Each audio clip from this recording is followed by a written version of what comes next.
Alrighty, hello everybody, welcome back to another live stream. We're going to be going over the tornado warning in northeastern Wyoming, and this will be eventually entering the South Dakota. This has been a storm that's been rotating actually for a while. That's why I want to kind of go over it and kind of give you the latest on this storm, as well as the other storms out there. We'll kind of break down those as well. If you have any questions about the other storms, definitely feel free to leave those in the chat. If you're just tuning in for the first time, make sure to hit the subscribe button down below and also hit the like button down below if you're just tuning in. We really help our page out a lot. Let's get right into the ongoing tornado warning. Let me get my pen. I actually forgot to put it on here, but this is a look at the tornado warning as of right now. This does include Hewlett as well as Bella Fourche, I believe that's how you pronounce it. That is the two areas included in this tornado warning. Again, this is for areas in, again, far northeastern Wyoming into far western portions of South Dakota. This is an ongoing tornado warning. This cell has been rotating, again, for a very long time. We have a lot of large hail coming out of it as well. We've been up to tennis ball-sized hail, the baseball-sized hail with this storm. As of right now, it's right around tennis ball-sized hail or so right now, near 112. Again, that's going to be heading off to the east, eventually going to be going towards Highway 212, and then eventually we'll have that storm going toward Bella Fourche over the next 30 minutes or so. That's kind of the timing at this point. But as of right now, this is a tornado warning storm. Let's go to the velocities and take a look at that as of right now. And that's not going to be helpful. There we go. So here's a look at the velocities as of right now. Now, the wind speeds in this storm are potentially as high as 90 miles per hour. So we're looking at very high winds with this storm. The rotation as of right now seems to be somewhat broad. This is kind of the area that we're looking at in terms of rotation. Now, it looks like there's a little tightening here, but we're going to kind of disregard that for right now. The main area is actually just to the east of that little tightening. Now, the main area of rotation, again, is north of 24. This is heading off to the east as of right now. Let's put up the correlation coefficient. And the correlation coefficient shows a lot of colors here, like a lot of blues and greens. That's going to represent possibly maybe some hail. I don't really think that's a tornado at this point. But if we go a little bit closer, let's go back to the reflectivity here. You can kind of see where the area where a tornado might be located is probably right about there, if there were to be one, kind of where that inflow is going into the storm. And going back to the velocities. So look at the velocities as of right now. You can kind of see the rotation there. As of right now, it's not tight. It's definitely there, though. It was a little bit tighter, I believe, about 5 or 6 minutes ago when we were not live. So this has been a storm, again, rotating for the last 30 to 45 minutes. As of right now, it's producing hail potentially as high as tennis ball sized. And again, it's rotating. So we're going to be watching the storm pretty closely. Again, this is just to the northeast of Hewlett. This will eventually go toward Bella Fourche and eventually into South Dakota. That's kind of what we're looking at as of right now. And also, there's some other storms ongoing down to the south. We'll go to those real quick. We have actually a bunch of storms developing. These will eventually possibly just produce some severe weather. I don't expect too much in terms of tornado threat, but 1 near Lamar producing maybe some core or nickel-sized hail and damaging winds up to 60 miles per hour. That's about it. That's moving off to the northeast. Again, nothing too impressive down in southeastern Colorado. We have a couple of storms over here, though, in far northeastern Colorado that might have more potential. There's a severe thunderstorm watch ongoing for this area. This storm right now is producing quarter-sized hail, damaging winds up to 60 miles per hour near Sterling. This is moving off to the northeast right now, near Interstate 76, and that'll again be moving off to the northeast toward Fleming over the next hour or so. We also have another cell over here that's off into far eastern Wyoming and far western Nebraska. You can set here near Pine Bluffs as of right now. This is moving off to the north. This is producing some ping pong ball sized hail, damaging winds potentially up to 60 miles per hour. That's also near Interstate 80. That'll be moving off to the north as well, near 215. So another storm there as of right now. And going a little bit further north of that, we have another little cell that's producing marginal threats as of right now, quarter sized hail, and maybe some damaging winds up to 60 miles per hour. We actually had some dime sized hail reported there near Torrington a little while ago. But as of right now, that's north of Mitchell. Again, it's going to be going off to the north as well. So all these storms, for the most part, are moving north. The exception is basically anything that develops up here in Wyoming and as well as Montana. These storms will likely be moving a little bit more to the the right radar state, but they'll mostly be moving west to east. So that's kind of my projection at this point. Here's a look at the radar again for this tornado warned storm. This is going again toward Bella Fourche. This is kind of a look at what we're looking in terms of hail. That's basically south and east of 112 as of right now. It's going to be like that hail core is going to probably be going toward Highway 212. And again, that will be going to the east, that hail core. Tornado threat is currently down here and a little bit lower in this portion of the storm. So it's just north of 24. Again, that'll probably be going right to the east as of right now. And Bella Fourche might be in the direct path of this. The storm might be actually moving slightly further to like the east southeast almost, so this could very well get pretty close potentially to Rapid City. Now Rapid City is pretty far to the south of this. You can see on the map here it's way to the south, but it might go just to the north. If you're anywhere like in your Spearfish, for example, you might have a threat of this storm if it can go far enough south. So that's what we're looking at as of right now. It should manage to be able to stay north of Interstate 90, but it definitely could make it a little bit further south. So again, ongoing tornado warning. This also includes Aladdin, by the way, so that's another area included in this tornado warning. All right, let's get to some questions. And if you're just new here, make sure to hit the like button and subscribe. I would appreciate it. Helps our page out a lot. And we'll again probably be live here for a while. I might go live again tomorrow as well. So we'll see. Hey, Christopher, how you doing? As well as Daniel, Philip, Blaze, that guy. Appreciate you guys all tuning in. Michael, this is up in northeastern Wyoming. And also the tornado warning goes into South Dakota for Belafouche. Belfouche? Okay, thank you. No problem, Kane. Appreciate you tuning in. Appreciate you stopping by and saying hi.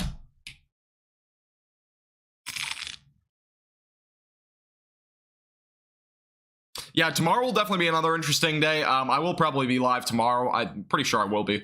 Tomorrow will definitely be another day. We'll have to watch for some severe weather as well. And yeah, there's a tornado threat tomorrow. The threat is actually 5% across a good portion of the Midwest, Ohio Valley, and the Northern Plains. So there are some areas that are included with that. Hey, Colin, how you doing? Welcome on in. So yeah, definitely another day to watch will be tomorrow. Again, I might go live tomorrow afternoon or evening. Definitely won't be live in the morning, though. I know some severe weather will happen in the morning in Wisconsin, but I will not be live for that tomorrow. Warning, at least. Let me take a look at the timing again. Because tomorrow will be a different day. By the way, Hewlett is no longer included in the tornado warning, just for those that are in that area. The warning's now just to the east of that. Again, Aladdin and Belfouche are included in this. Yeah, severe weather is supposed to start as early as potentially even overnight. I mean, it might be as early as 9, 10 in the morning. Earliest I'll go live tomorrow, most likely, will be about lunchtime, so maybe 12 or 1 o'clock. Kind of my guesstimate on tomorrow. So, again, I'll post a little, I'll probably schedule the live stream anyways, so you guys can get an idea of when I'll go live. But yeah, I'll probably go live tomorrow. There will be a lot of severe weather, most likely, especially across the Midwest and Ohio Valley. I'll have to watch those areas pretty closely. Again, if you're just tuning in, I know a lot of you guys are just tuning in now. We have an ongoing tornado warning. This is in far northeastern Wyoming and far western South Dakota. Again, Belfouche, excuse me, as well as just to the east of Hewlett. This also includes Aladdin, are included in an ongoing tornado warning. As of right now, the hailstone size is actually down to Hennig. It was as high as baseball size a little while ago, so just kind of keep that in mind. Again, this is the area where your hail core is. There might also be a hail core down here just to the south of there. Rotation as of right now is basically embedded right there. Let's go back to the velocities. And let's look at the velocities as of right now. A little purple showing up there, but as of right now, rotation has remained somewhat broad. It was a little bit tighter a little while ago, but again, it has a really good potential to actually redevelop, mainly because of what we're seeing out in front of it. There's nothing. I mean, we're just looking at a lot of clear, air basically for this storm to develop. We're not really seeing any storms out in front of it that would hinder its development. So we very well could see this supercell, recycle once it gets closer to Belfouche. Again, it's been rotating for the last at least 45 minutes, maybe an hour. I mean, I've been watching the storm off the live stream for a while, and it has been producing some pretty hefty amount of rotation a while ago. Winds as of right now, estimated by radar, I mean, it shows up to 100. I don't think it's 100 miles per hour. Even up here, it's just glitched out right now. But winds as of right now, I can safely estimate they're probably around 70 miles per hour right now. It possibly was as high as 90 to 100. With this storm. And again, here's a look at the correlation coefficient. So as of right now, again, broad rotation, but you can see all this blue and green. Obviously, many of you might think that's debris. It's actually a lot of hail. We're seeing a lot of hail with this storm, which, again, this is what's translating to those colors here on radar. It's just basically a lot of large hail. I mean, we're seeing up to Hennig-sized hail. Could also be possibly larger than that. I have not seen any confirmation yet on hailstone sizes in this area. It is in a very rural area at the moment, at least where the hail is. It's kind of north of 24, so that's a bit more of a rural area. But we're definitely seeing, again, the rotation's not nearly as pronounced as what it was at the very beginning of the stream, but it is definitely a possibility that does re-strengthen as it heads off to the east. Again, we're seeing some pretty hefty rotation, though. Trying to develop, it looks like. A little bit of rotation on the back end, maybe trying to develop. But other than that, there's definitely going to be some rotation with this storm as it moves off to the east. As of right now, again, large hail core is basically what those colors are showing again, and this will be, again, going toward Belfouche over the next 30 minutes or so. Let me put actually a timing guide on this. I haven't really put a tracker on this storm yet. Going about 45 miles per hour. Let's go and put that here on the radar. I'm going to kind of do this entire storm. About 45 I'll do or so. Not sure it's going toward many areas, but as of right now, Belfouche right around 550. That's your ETA as of right now. Fruitdale and 559. Nisland right around 608. And Newell right around 614. That's the timing on this storm. Again, it could go as far south again as maybe Spearfish, but I think it should just barely stay off to the north of there. You definitely, if you're at Spearfish, you might hear a lot of thunder and lightning. You definitely will see a lot of lightning out of this storm, but as of right now, again, the tornado warning is going to most likely stay to your north. So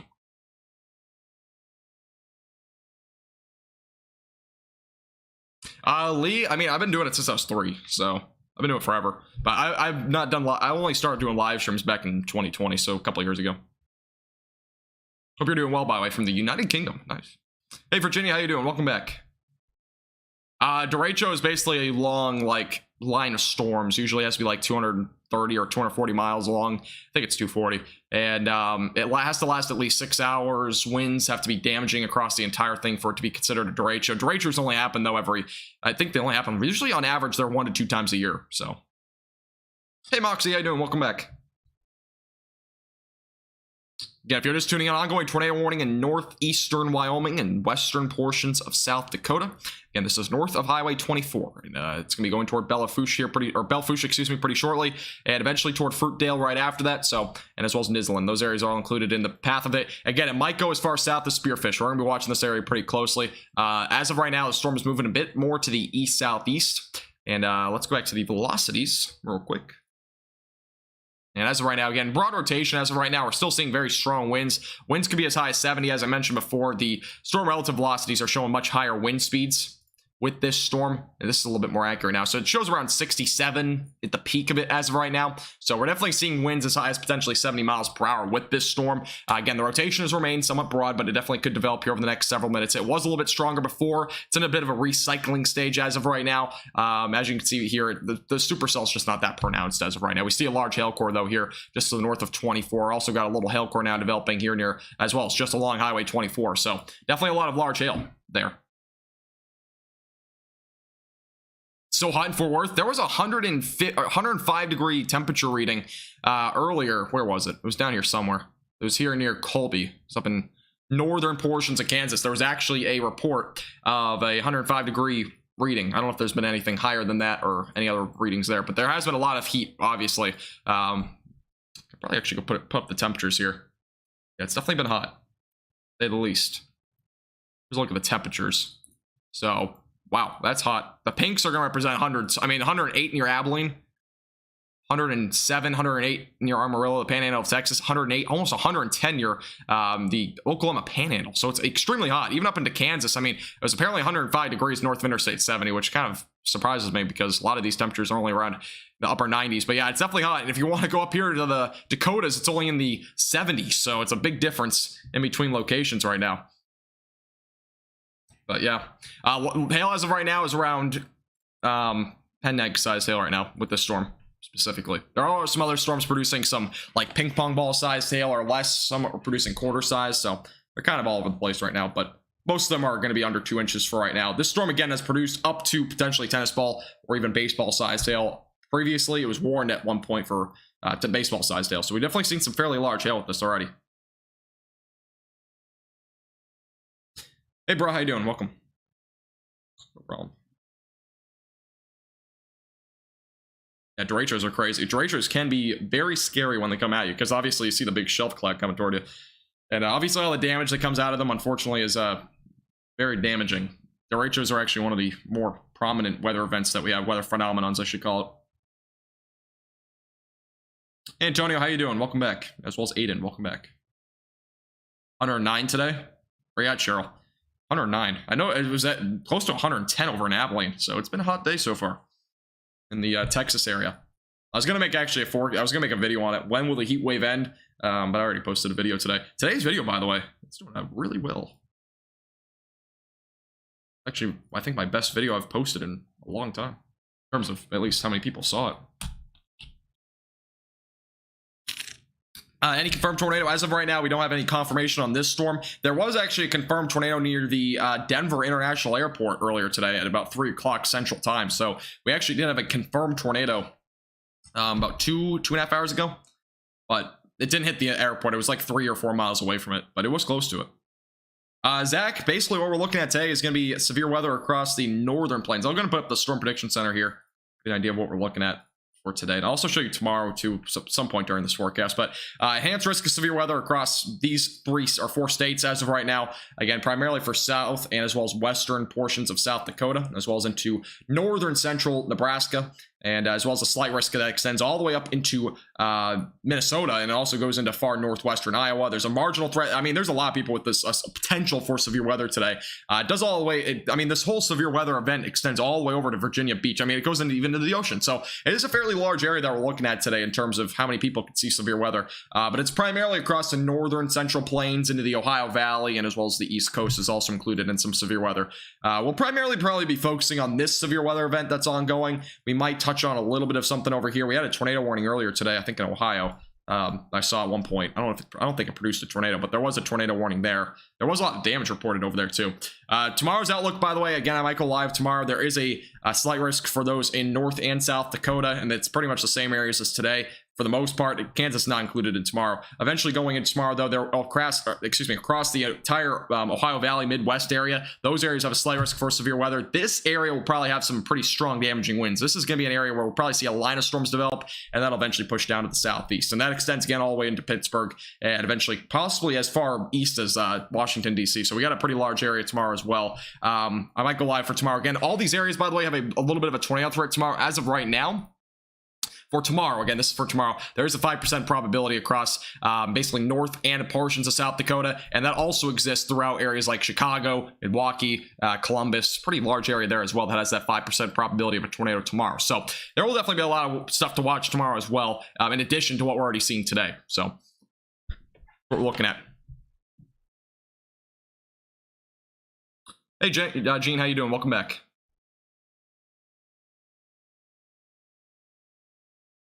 Really, Lee? I didn't know that.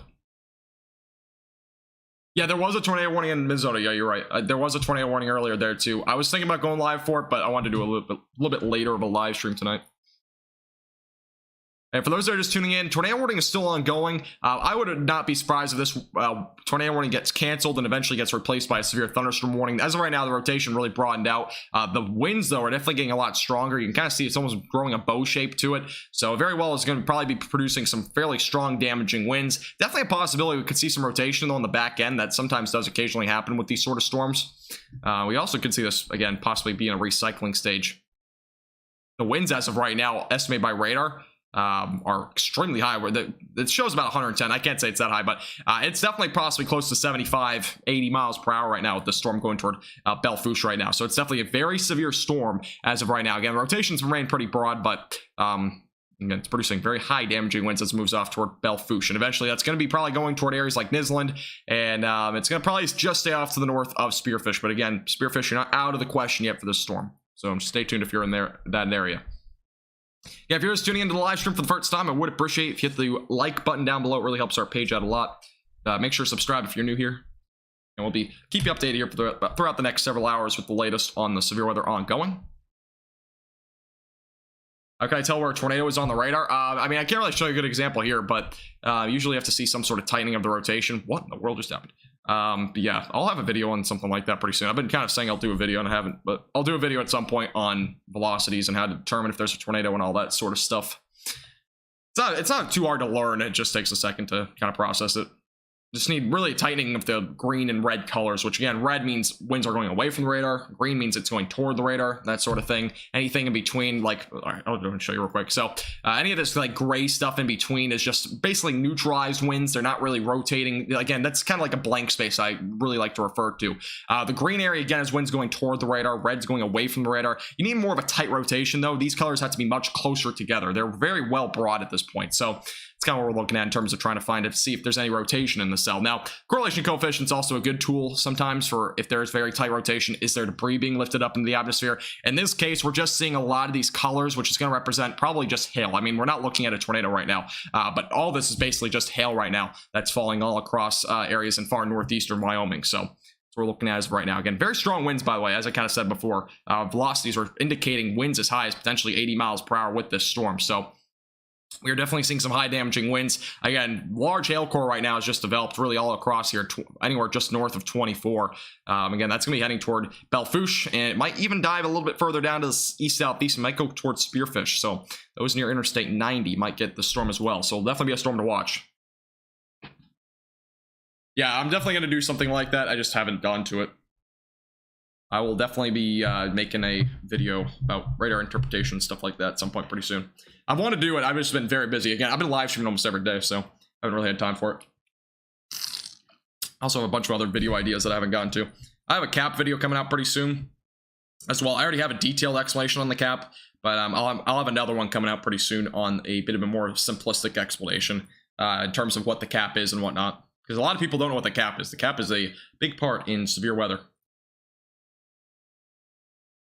So when red hits green, yeah, Sarah, that's kind of what the general gist of it is. But again, it really depends, because a lot of situations, if you're far away from the radar site, for example, you might see, again, very tight rotation. Like, I don't know. Let me see if I can go to like another radar site here. I don't think any radar sites actually reach this one, but just for example, like you might see a very tight rotation, like back here almost, you can kind of see reds and greens. That's not really accurate, but it might show that. You might think that's really tight rotation, but it's not. It's just, I mean, you have to really, there's a lot of things there's a lot of variables, I should say, that go into potentially, you know, indicating what is rotation and what's not. So again, I'll make a video on it so I can make a bit better of an explanation. There are a lot of variables that go into indicating if there's rotation or not. A lot of people think there's rotation in certain storms that have actually no rotation at all. That's a very common thing that people do. Not everybody does it, just it's a lot of people that are new to the radar sort of stuff kind of come across that. Thank you, Godless, as well as Fetty, and as well as Metal for subscribing, guys. I do appreciate it. Welcome. I don't know who that is, Viking, but cool. I'm assuming that's a storm chaser, but there's a lot of storms rotating earlier. Hey, Cody, how you doing? Welcome back. Yeah, we've definitely seen a few tornado warnings today. Again, this is, I think, our third or fourth one. There was one again over in Ohio earlier. There was one up in Minnesota not too long ago. So we've definitely seen some tornado warnings. Again, this is our most recent one for those in far northeastern Wyoming and far western portions of South Dakota. And it's going toward Belfouche right now. And we got a new severe thunderstorm warning, by the way. That's probably going to be what we're going to get replaced with that tornado warning at this point. Again, the tornado warning will probably be getting canceled in a minute, I would assume. But as of right now, new severe thunderstorm warning just got issued for Belfouche, Newell, as well as north of Spearfish. Nisland's also included, Fruitdale. Basically, those are along Highway 212.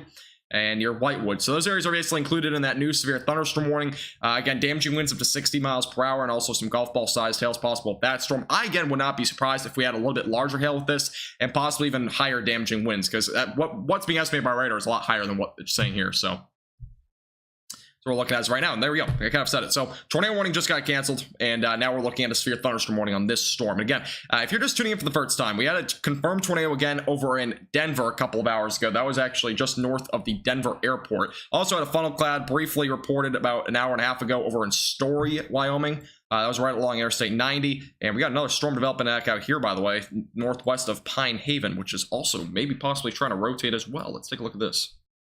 Yeah, a little bit of broad rotation as of right now. That'll definitely be a storm to watch, because you kind of see here on the radar, it definitely has a little bit of an inflow. Definitely an inflow going into the storm here. And yeah, I mean, we definitely had a pretty large hail core. This storm's producing damaging winds upwards of 70 miles per hour, and as well as potential for some quarter-sized hail. Again, that's your hail core right there where my black circle is, and that's possibly even larger than than quarters. So there very well could be some pretty large hailstones in that storm as well. That's north of, again, Interstate 90, northwest of Pine Haven. That's moving off to the east. So again, if you're just tuning in, we actually had golf ball sized hail reported here near Hewlett, and that was in Crook County, Wyoming. So we had that reported as well. Let's go back down to the south real quick, cover these storms real quick. I know some of you might be tuning in from other areas of Wyoming or even Colorado. We actually have some storms down there. We actually have a considerable severe thunderstorm warning now issued for those near Scotts Bluff, as well as Lyman, Morrill, and as well as Mitchell and Henry. Those areas all included in the potential for damaging winds upwards of 60 miles per hour, and as well as some golf ball sized hail. Let's take a look at the velocities. I'm going to be probably looking at the velocities a good amount today.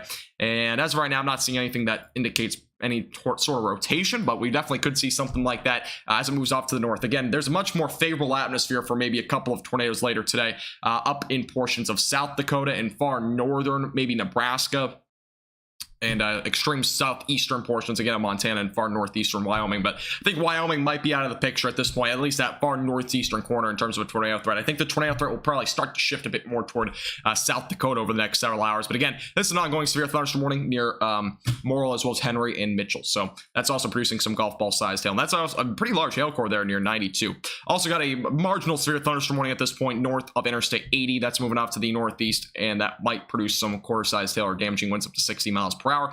Also got another storm near Sterling, and then this will probably be going toward Fleming here over the next several minutes. Only quarter-sized hail. Again, another marginal severe thunderstorm warning.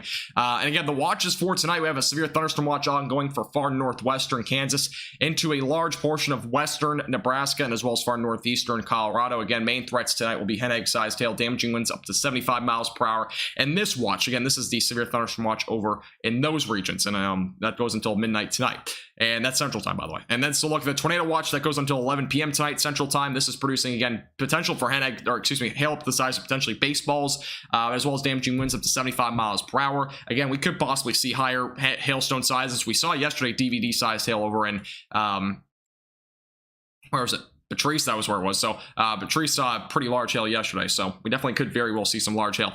Yeah, this is the ongoing severe thunderstorm warning up near Belle Fourche as of right now. Pretty strong damaging winds. Again, the rotation's kind of gone away, but we got a very strong area of winds here that's heading toward Belle Fourche as of right now. So look at the velocities here. Again, nothing in terms of rotation, but we're definitely seeing fairly strong winds with the storm now. And you can see the whites, by the way, that's representing extremely large hail. We very well could be possibly up to, hen egg size or even possibly a low end tennis ball sized hail with this storm. Possibly. Again, we have not had any recent reports, so we can't confirm that at this point, but those whites are representing either very heavy rain or potentially very large hail. In this sort of instance, it could very well be either, but it probably leaning toward possibly being a fairly large hail. The DBZ values on this as of right now are close to 75, 76, 77, close to 78 almost. These are really high DBZ values, almost up to 80. And this is pretty close to the radar site, so I wouldn't be shocked. I mean, that's pretty close to 80 in terms of DBZ values. So we're definitely seeing very high values out of that right now to the west-northwest, again, of Belle Fourche. And that'll be going down to the east-southeast, again, those near Spearfish. Definitely make sure you're aware of this storm. It will be going pretty close to you. There's all, again, for those that are over in Wyoming, there's obviously off to the northwest of Pine Haven. This storm has a little bit broad rotation. We haven't seen anything tight yet, but it is possibly another storm that I'll have to watch for a low-end tornado threat. It actually has a tornado possible label on it now over in near Pine Haven. Again, this is going to the east-northeast. So this storm, as of right now, is producing, again, damaging winds up to 70 miles per hour and as well as quarter-sized hail. That's heading toward 24, by the way. So that's what we're seeing as of right now. Again, if you're just tuning in for the first time, make sure to hit the like button. We're only 22 likes from 100. And make sure to hit the subscribe button if you're new here. Again, we do live streams like this all the time, and we'll be live for a pretty long time tonight. So sure you hit the like button down below and subscribe. All right, let's go back over to the other storm. And latest radar scan showing a little bit lesser hail, a little less of a hail core, excuse me, just to the north of 24. So, all right, I'm missing a lot of questions, but or any comments really, but let me get to some of them.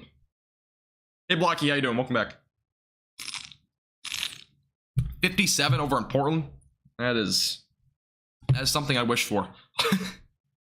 Good pictures on Twitter of the storm rolling in. I'll have to look. I won't be able to show them, but I'll look real quick on Twitter. If I see anything, by the way, I usually retweet photos here on live stream on Twitter, so you can always go to my Twitter account. Again, my Twitter is linked in the description. I sometimes retweet stuff there. Let's take a look. Wow, those are actually, that's really crazy. There's definitely extremely heavy rain with that, that's for sure. That is very cool. I see actually a few of them there.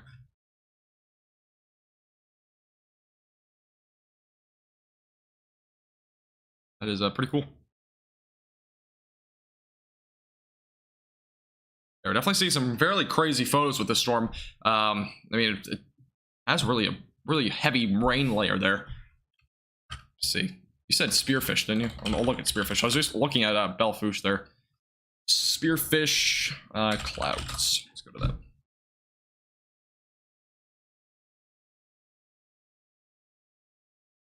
Yeah, this is pretty impressive. I'll go ahead and share it on, or I'll go retweet it real quick on my Twitter.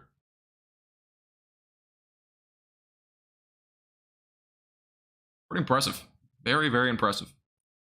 He's, again, this is a very prime environment for severe weather today across really anywhere in the northern central plains. And that also includes portions of areas down to the south. And also, there's ping pong ball sized hail reported pretty shortly ago near Morrill, and that's kind of away from the hail core. So we actually saw some pretty large hail there reported by a storm chaser about 30 minutes ago. This storm, again, is producing hail up to the size of golf balls near Mitchell and Morrill. So a couple areas to watch down there in Colorado. Or, excuse me, is that Colorado? Or is that Nebraska? That's Nebraska. So far western Nebraska. Area to watch for some severe weather. All right. Thank you, by the way, who subscribed. J-Dog, thank you for subscribing. I do appreciate it. Welcome.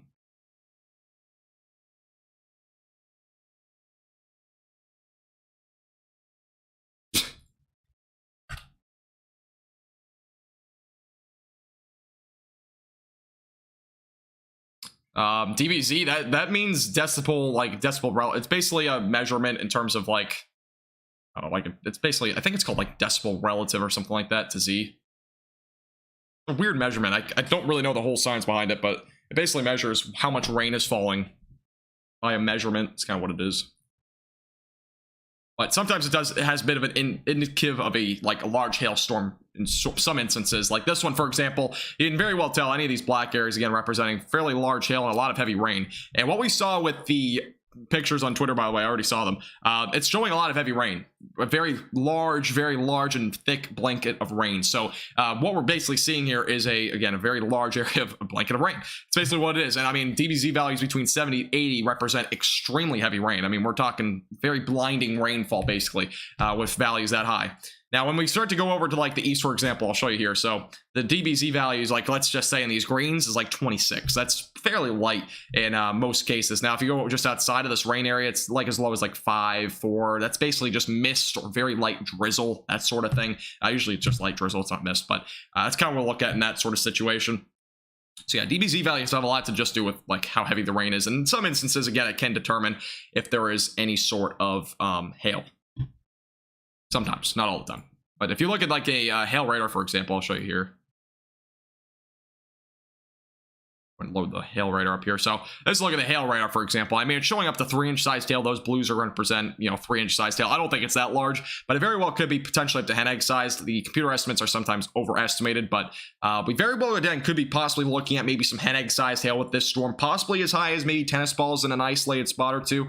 But again, we're in an area where there's not a whole lot of people in it. I mean, north of Highway 24 and south of Highway 212, there's just really not anybody there. So we're not going to really have any reports of hailstone sizes, at all. We will probably have much more once we get closer to Belle Fourche and those areas. So we might have a little bit more information in terms of hailstone sizes once we get closer to there. But as of right now, again, not really any reports with this yet. We're starting to get a little bit of a look again and maybe trying to have a little hook develop. We got inflow trying to go back into the storm. So we might start to see another tornado threat with this down the road. A few people took pictures on Twitter and said there was a wall cloud, but I can't confirm that. Hey Clay, how you doing? Welcome back. As well as 1920s. How you guys doing? Welcome back. Thank you, Bad, for subscribing. I do appreciate it. Welcome. Thank you.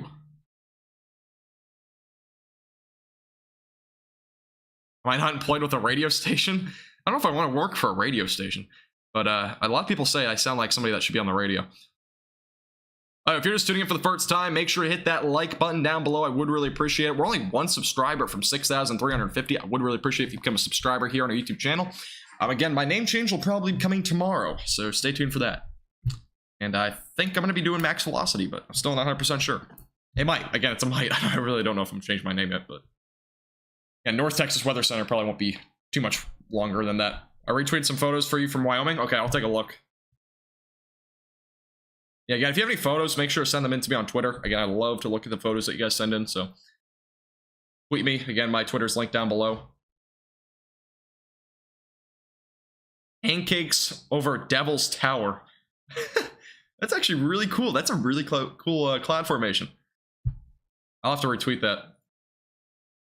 Yeah, if you're on my Twitter, you can go to my Twitter. I'm going to be just retweeting a bunch of these cloud photos. Thank you, Sarah. Appreciate it.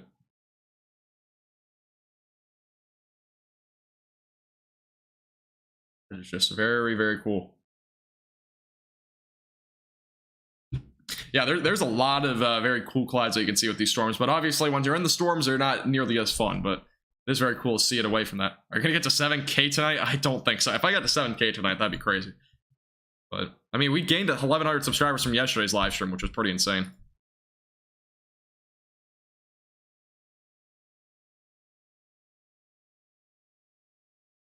Yeah, again, for those that are just tuning in, we're primarily looking at the western portions of South Dakota with that severe thunderstorm warning. Got a few others ongoing. Again, we'll touch on those occasionally. What a 64-mile-per-hour wind gust over here near southern portions of Colorado. Make sure there's no other warnings. Got a few severe thunderstorm warnings over on the East Coast. Again, if there's any tornado warnings on the East Coast, we'll definitely jump to them. Also got a couple of warnings back out here to the west in western Wyoming. Just quarter-sized hail, damaging winds up to 60 miles per hour. We'll watch those storms pretty closely. Again, the main storm is right now producing fairly large hail here just to the west of Belle Fourche. And again, that's heading off to the east. All right, let me link my... All right, my Twitter's in chat, so if you guys want to go send me photos or anything like that, follow me, whatever, you can go there. But And yeah, I won't show them on stream because of copyright reasons, but I do love looking at them. Vince's vid is pretty cool. I still don't know who Vince is. I'm assuming he's a storm chaser, though.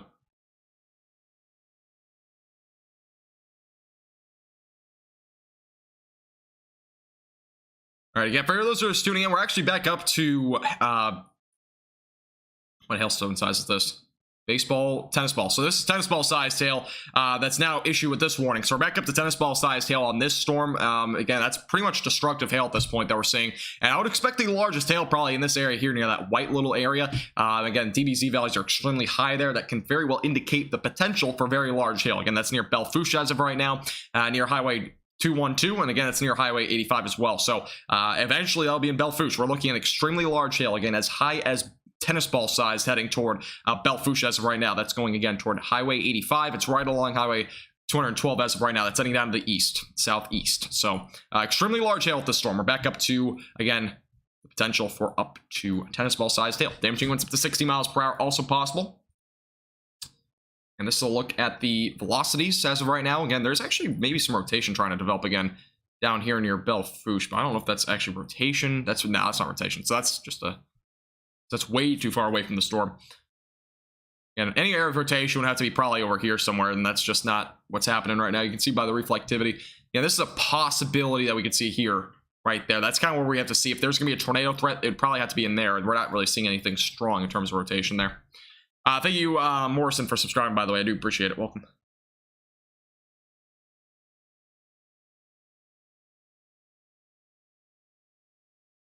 I appreciate that, William. Appreciate that a lot. Beach ball sized hail. I just don't think that's realistic. That would be very, very crazy, though. Maybe you could generate it with some ice. Hey, Robert, how you doing? From Mitchell, South Dakota. Nice. Yeah, there are definitely some storms down in, I think, Mitchell, Nebraska. I don't know about nothing around Mitchell, South Dakota, though. There was a storm. There's actually a severe thunderstorm warning, I think, down by Mitchell in Nebraska, but not South Dakota. Yeah, very large hail possible with this storm. Again, for those that are just tuning in, there was actually reported hail, by the way. Baseball-sized hail was actually reported over in Ladin near Highway 24. So we've actually had confirmation of hail from a trained weather spotter of, again, up to baseball-sized hail with this storm. That's heading again toward Highway 212. It's really actually over Highway 212 right now. And again, that's near Highway 85. This is your large hail core area. Any of that area could be potentially producing hail, again, up to the size of baseballs. So that's what we're looking at as of right now. Again, that's heading toward Belfouche right now and eventually toward Fruitdale, Nisland, those areas all included. They put it back on the timing guide on this storm. I give you an idea of when it might arrive to your location if you're out in front of it. All right, let's look at the timing as of right now. So timing's on the left side of your screen. So Fruitdale is going to be right around 6 o'clock. Nisland, 6:08, and eventually Newell right around 6:14. I would go ahead and add about 3 minutes onto that because I did kind of put it out in front of the storm. But that's kind of your timing at this point for the next few minutes. And eventually it might be going into a bit of a rural area here, I would assume. Unless it can track a little bit further down to the southeast, but it's definitely a possibility. And timing on the left side of your screen, warning details and all that sort of stuff. Again, potential for hail up to the size of baseballs. Baseball-sized hail was reported back in far eastern Wyoming, so already had pretty large hail reported with this.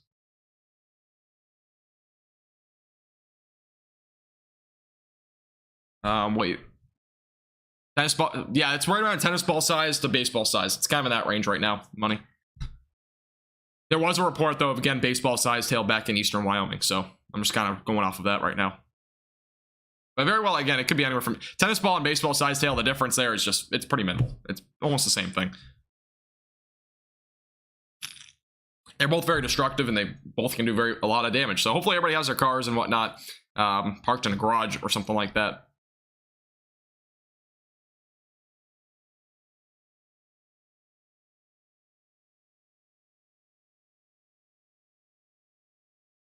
Thank you, Sarah, by the way. Appreciate you sending out all the photos. They're very cool. We got a new severe thunderstorm warning, by the way, for those down near Pine Haven. This is a new warning. Let me turn off the track here. This is a new warning for those near Pine Haven and as well as Sundance, that is or Sundance, those areas are included, and a new severe thunderstorm warning that's again going toward Interstate 90. Damaging winds up to 70 miles per hour, and as well as the potential for some quarter-sized hail exists with this storm.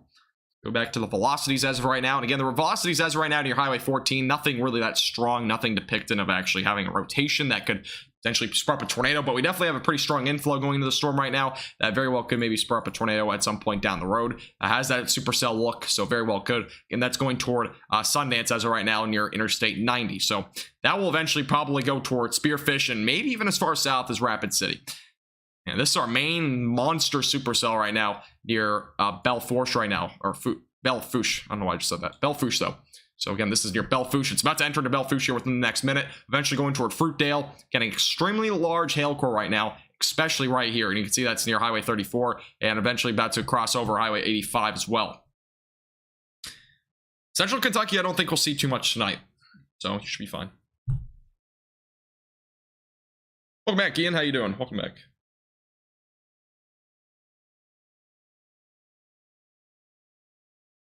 Yeah, if you're just tuning in for the first time, I would appreciate if you hit the like button. We're only 11 likes away from 150. Also, make sure to hit the subscribe button down below. Would really appreciate it. You're pretty close to 6,400 subscribers, so. Yeah, some people have been saying there's a wall cloud. There is definitely some rotation over here near Belfouche. It's like on the way eastern side of the storm. It's like right over here. It's actually pretty much lined up with where that rotation is, where the actual inflow is going into the storm here. And here's your little bit of a hook. It's not really a very prominent hook. It's definitely a very broad looking hook at this point. But again, if there would be a tornado, it'd probably be right there. But I definitely don't doubt there's a wall cloud with this. It definitely has that sort of look. A little bit higher up in the atmosphere here. Velocities even up there a little bit are still pretty strong. There might be a wall cloud. Definitely could be. I think I saw a few photos of a wall cloud on Twitter.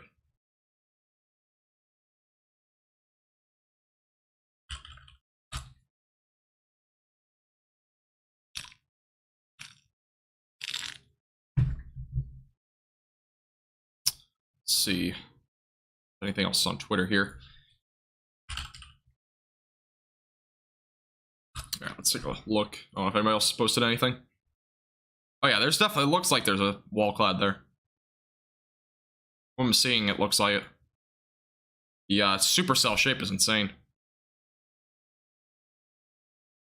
Yeah, if you're anywhere in these areas like Belfouche, Fruitdale, anywhere out in front of this, make sure you're staying away from windows, lowest floor possible. Yeah, this storm is producing extremely high damaging winds. As again, up to baseball sized hail with this storm. It's again heading down to the east-southeast. Again, this storm, it has a history of producing very large hail, and it also could be producing a tornado at any point. It has a tornado possible label on it. Again, we cannot confirm that, but we very well can say that there's a possibility. We've had some pretty strong rotation here for a while. And here's your latest radar scan. A little bit of rotation here near Belfouche, but again, it's nothing that's tight that would represent a tornado being on the ground right now. Again, correlation coefficient showing a monster amount of hail here all across, anywhere around 212 or 85, 34. Those areas all seeing a large area of hail. Again, correlation coefficient doesn't just show debris, but it also can show large hail like this. And a lot of those blue spots are going to represent your largest hailstone sizes. So even here near 212 and as well as near, again, anywhere right in Belfouche right now, are definitely seeing some extremely large hail with this storm. Echo tops as of right now, around 48. It's pretty high. That's being estimated by radar. And very, very damaging storm right now. It's going to be in Fruitdale within the next about 3 minutes or so. And here's a look at your storm as of right now. We got a little bit of an inflow going into the storm now. It's trying to get a little bit of rotation, so we very well could maybe see that at some point. But honestly, this storm seems to be mainly just a very large hailstorm at this point. Again, near Belfouche and just off to the west of Fruitdale as of right now. And tornado watch ongoing until 11 o'clock tonight across western South Dakota as well. So just keep that in mind. Thoughts on Spearfish? Spearfish probably won't get hit by this storm. You might get hit by the small storm behind it. This storm back out here to the west, though, probably has the best chance of getting close to you. Nope, Kalea finished it. Did finish it. I pan back out. Oops. it's just a look at, from right now at least, across the Dakotas. Again, I can't really go any further south, otherwise it doesn't show up on the high-def radar, but this is at least a look across the couple of storms we have here. I think we have a couple of other ones back out here, possibly? Or do we not? Or is this just a storm? This might be a storm. But that'd be about it. There's also a couple of weaker storms near Bison right now. Nothing too crazy. Thank you, Alexis, by the way, for subscribing. I do appreciate it. Thank you very much. Welcome. Through Kansas, Western Kansas might see some severe weather tonight, but it's a pretty low-end risk overall. It's only a marginal threat for the Oklahoma Panhandle as well as Western Kansas. Very low threat. Yeah, again, anywhere from tennis ball sized up to baseball sized hail is possible with this storm. This radar, by the way, is updating about every minute, so we're definitely getting fairly often updates with this radar site here, Rapid City. So, good news there. Getting about every minute and a half or so. Problem, Iggy. No problem. If you have any questions about the ongoing severe weather, let me know. Oh, I have the tornado label still on it. Apologize. Tornado possible. Actually, I should probably rename it to tornado possible for right now, but yeah, very large hailstorm as of right now near Belfouche. Again, going toward Fruitdale as of right now. This is your large hail area and near Highway 212 and as well as near 34. Let's go back to the hail radar real quick. I'll kind of show you what we're looking at there. This is the 604 update. So this is what we're looking at in terms of hail as of right now. Again, we haven't any confirmed reports yet, but it's still around tennis ball, maybe as high as baseball sized hail. You can see maybe near 34. Might have been some baseball sized hail there. We're still seeing a lot of tennis ball sized hail across the map here with the latest radar update in terms of the hailstone sizes. So again, we're still seeing some fairly large hail right now all across these areas. We just had a report by way of hail. Let's see what that is.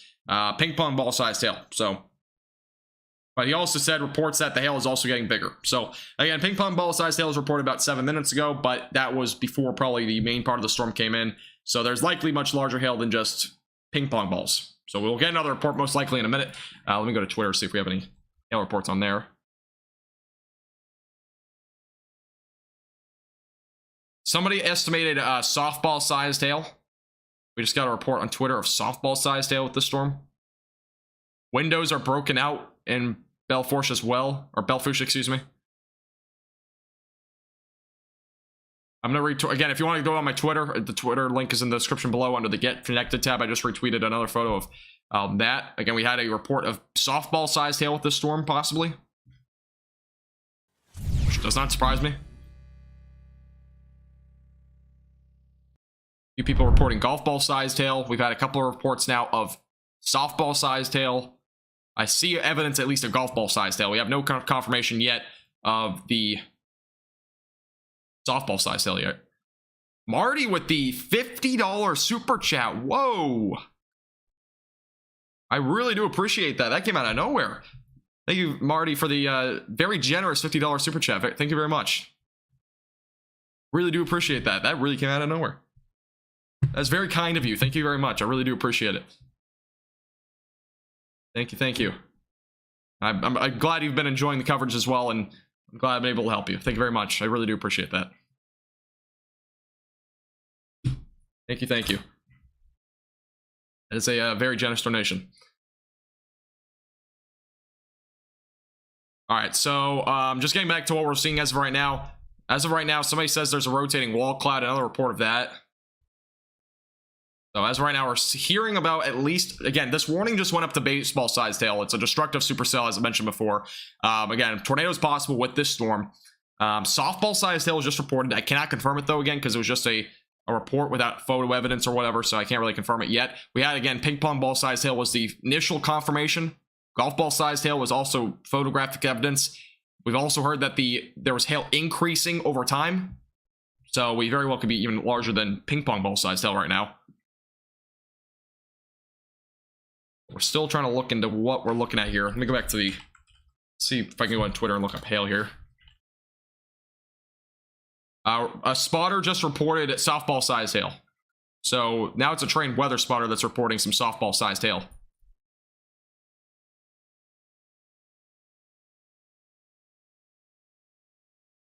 So again, possibility for softball sized hail with this storm just rolled through Belfouche, excuse me. Again, this is a storm that we had no as of right now that's producing, again, a rotating wall cloud was what we just had reported south of 212. This is our area of rotation just south of Fruitdale, or really over Fruitdale now. Again, we haven't had any confirmation of a tornado or anything like that. It's been rotating for a while, though. Again, tornado possible labels on this warning.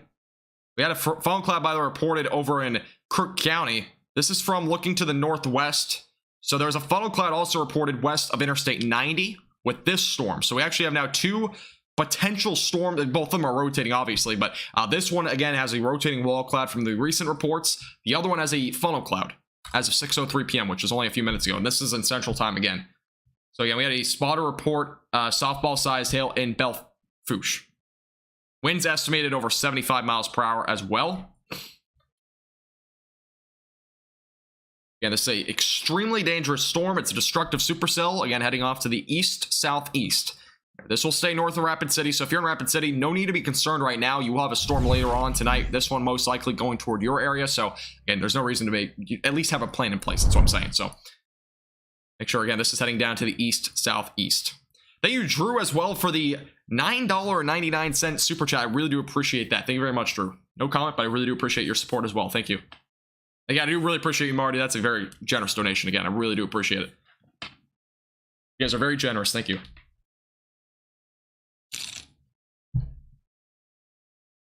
Now we're up to softball-sized hail. So this warning is now confirmed. We're now up to softball-sized hail and damaging winds up to 70 miles per hour with this new severe thunderstorm warning. Again, it includes Newell as well as Belfouche. Again, Belfouche is kind of over it looks like at this point in terms of the very large hail. But Fruitdale and Nisland are both in the track of this. Fruitdale's seeing that right now. Now we're up to softball-sized hail. So brand new warning. Again, softball-sized hail is going to be possible with this storm. Here are the warning details. I'll put the text over here for just a second. I'll read through it real quick. And softball-sized hail was reported. Radar indicated winds. We had a report of over 75 mile per hour wind gusts, but again, that might not be confirmed. Yeah, this is until 10 o'clock Mountain Time, so yeah, if you're just tuning in, ongoing storm producing softball-sized hail. We're still waiting those photos or whatnot. Again, if I get any photos, I'll retweet it to our Twitter. You can check that out again. The link in the description. Again, softball-sized hail is possible with this storm.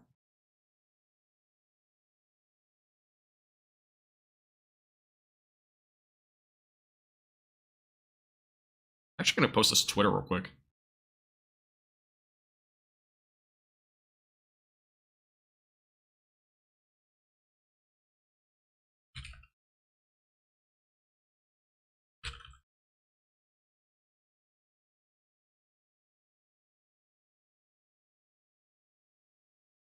Yeah, if you're just tuning in for the first time, we have an ongoing severe thunderstorm warning. Again, a very destructive supercell over in South Dakota. Again, this is near Belfouche as of right now. It has produced up to softball-sized hail. That's our latest report.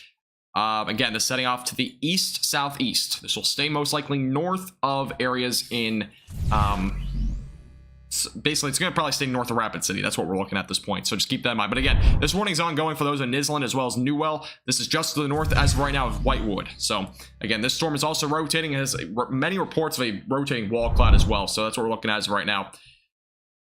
Thank you, David, as well, for the $10 super chat. Wow, we're on like a train of super chats right now, but I really do appreciate your $10 super chat as well, David. I don't know who Marty is, but I do really appreciate it. Thank you very much. As well as Vern, thank you for becoming a storm chaser. I really do appreciate it. Thank you very much. Thank you for becoming a member on our YouTube channel.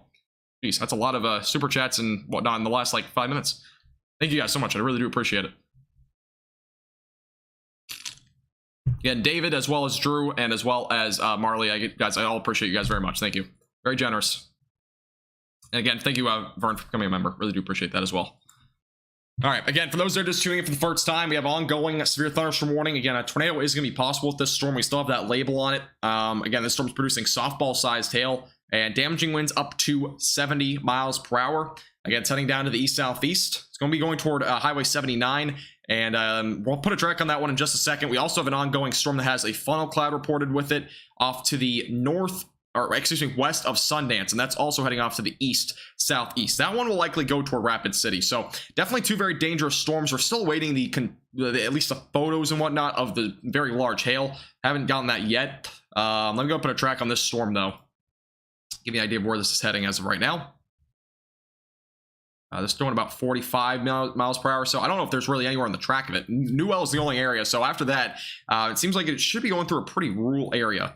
It will be going toward Highway 34, so that would probably be the next area in track after Highway 79. So those are the areas in track. Again, this is north of Spearfish as of right now. It's heading down to the east-southeast.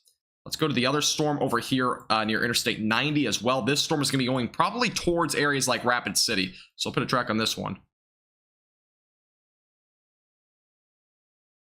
Let me put a bigger track on there so we get a bit more of an accurate reading here. So this will basically be this entire storm area. So again, you might not get hit by the exact severe portion of the storm, but this is the track as of right now. So a lot of areas actually in the track of this upcoming storm. So Sundance 625, Spearfish 652, Central City 7 o'clock, Lead 702, Deadwood 704, Whitewood 707, Sturgis right around 716, Blackhawk right around 737, Rapid City 745, and Box Elder 753. That's the timing on that part of the storm.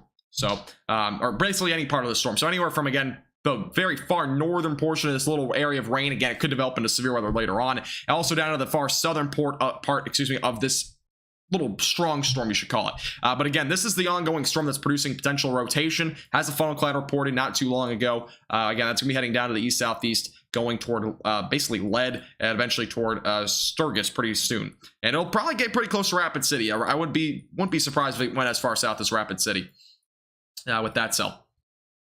Yeah, if you're just tuning in for the first time, make sure to hit the subscribe button. We are pretty close to 6,400 subscribers. I would appreciate if you hit the subscribe button down below. Only 36 away. And again, I do appreciate Marley, David, Drew. Really do appreciate your super chats. Can't thank you guys enough. As well as Vern again. Thank you for becoming a member here. All right.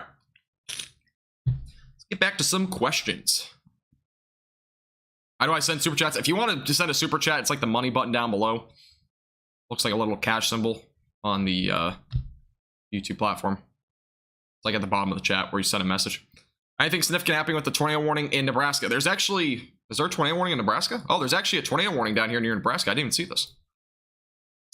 This was issued 9 minutes ago. Why did I not hear about this? All right, let me go down to this storm real quick. I didn't realize there was a tornado warning.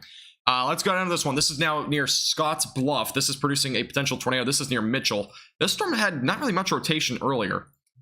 There's actually a little bit of rotation here. You can kind of see it near Mitchell. Let's go to the correlation coefficient, see if that's showing anything. And as of right now, nothing defined, but there very well could possibly be a tornado with this later on. Again, rotation northeast of Mitchell. This is over in Nebraska. So again, make sure you're seeking shelter immediately away from windows. This is for anywhere near Mitchell, near Highway 71. Make sure you're seeking shelter. That's north of Scotts Bluff. And again, that's north of Highway 26. So those areas are included again in this new tornado warning. It kind of came out of nowhere, but that's going off to the northeast. So there's definitely some rotation here. The rotation's actually pretty tight there. Kind of see it. Might be like some sort of small tornado here.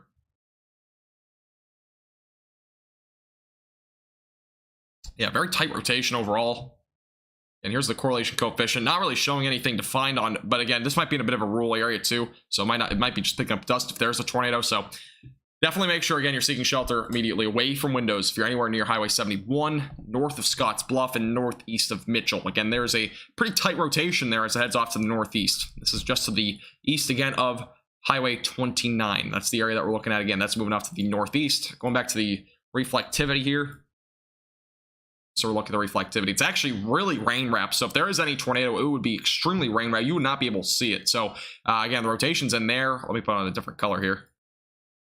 Blue, maybe. That's where the rotation is, and that's where it's going northeast. So then that is a very tight rotation.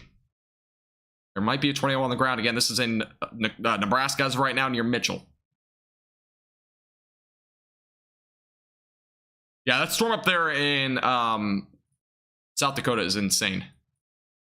That is for sure. Again, we'll watch these storms too pretty closely. Again, up to softball size tail possible. That storm, we'll definitely go back to it here in a minute.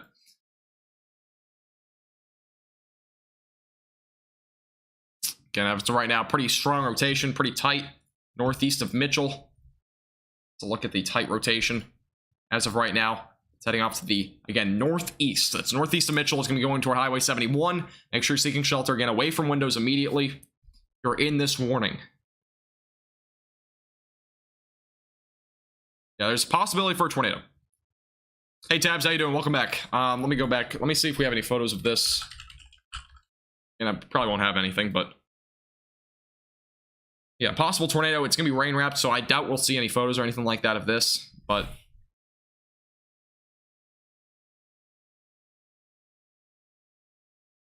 let's see if we have any photos from Belfouche either.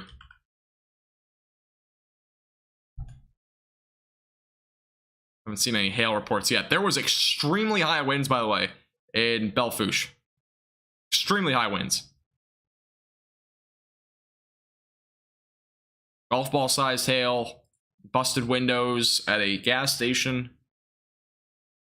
Yeah, there's a lot of storms over there, even in up in South Dakota right now, that are crazy. Again, this is a tornado warning over in Nebraska. This is just east of 29, north of Highway 26. So that's what we're looking at as right now. Again, make sure you're seeking shelter immediately away from windows. Rebecca, if you are near the Oklahoma Panhandle, you might see an isolated storm, but other than that, there won't be much.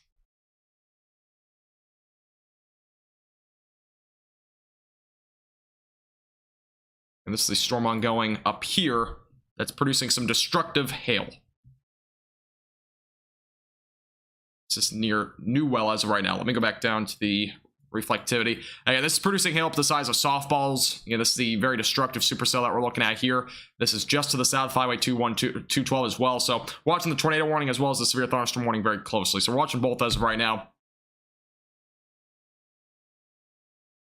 So that's what we're looking at again as of right now. Let me go back down to the south to this tornado warning. This is the closest radar site over here in Nebraska. Looks like it. Got a fairly tight rotation here. 100 on Tuesday? That's hot. That is definitely hot. It is not fun. Texas, Biden near Abilene, I think, was at about 109 degrees today. Pretty close to it. Yeah, that's your area of rotation there near northeast of Mitchell. So again, that's heading off to the northeast as of right now.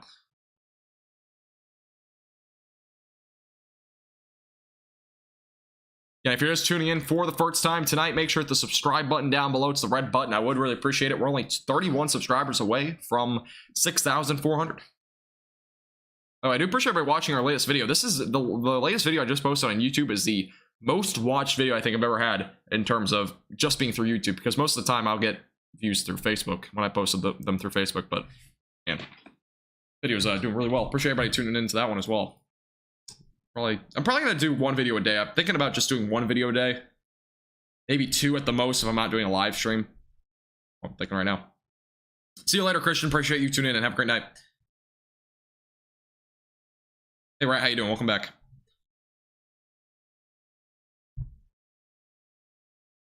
South Dakota should be warrant PDS for a large hail. Yeah, I mean, the thing is, though, I think the hailstone sizes are probably going to go down as it moves down to the east-southeast. It looked like the overall look of that storm up there was starting to shrink a little bit, hailstone size, and now they're down to tennis ball size with that storm. So, yeah, it's going down a bit. But it was initially, yeah, it was definitely up to softball size. Apparently, we had a trained weather spotter report that. I'm still waiting to see if there's any photos on that, but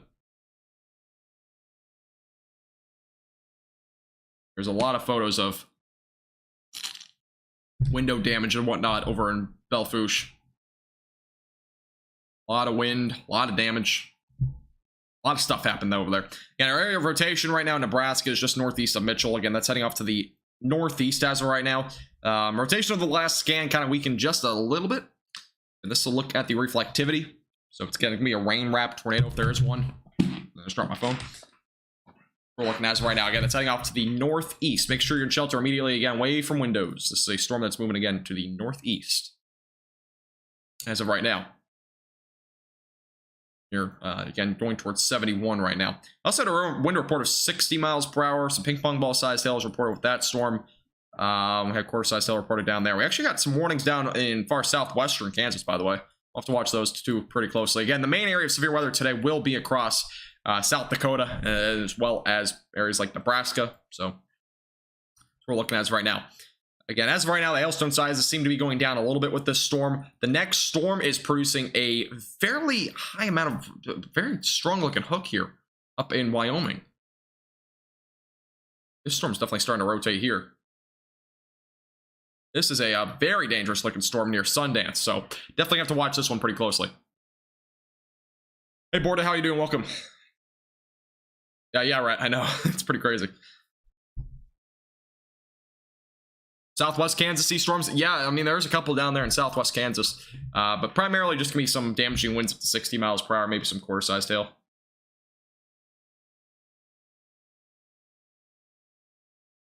My main threat is right now. Yeah, near Belfouche as of right now. This was a few minutes ago, but there was some, definitely a wall cloud. That's what we've seen so far. Again, there's no tornado warning on that. This is an ongoing area, again, producing a potential for a tornado at some point down the road. Again, you got a bit of an inflow going into the storm. Possibility for a tornado would exist right there. Again, fairly large hail core here, up and down. So definitely a possibility for a tornado will exist over the next several minutes.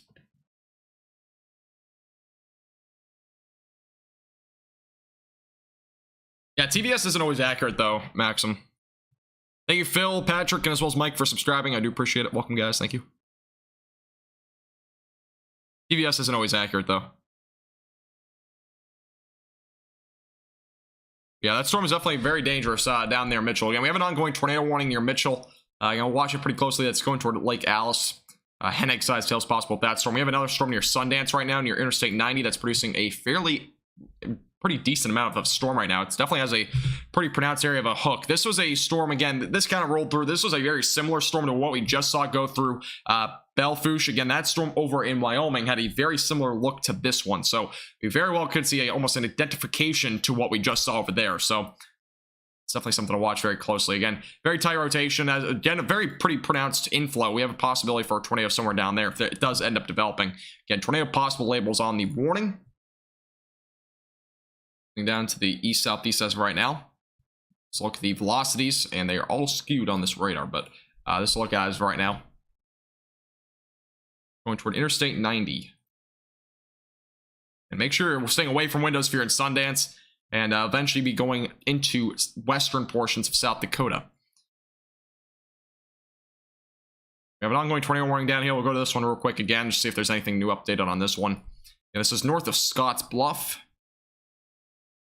Look at the velocities, and the velocities are definitely a lot less tight than before. It actually looks like a lot of wind now. So looks like the rotation overall has just kind of gone way over the latest skin near Mitchell. So good news with this tornado warning. So we don't have to watch it too much more at this point, but we will definitely make sure, again, if you're in that warning near Lake Alice, make sure, again, you're staying in shelter away from windows. But otherwise, I would not be too concerned about that storm if you're anywhere off to the north. But as of right now, again, definitely some headache size tells me possible with that storm.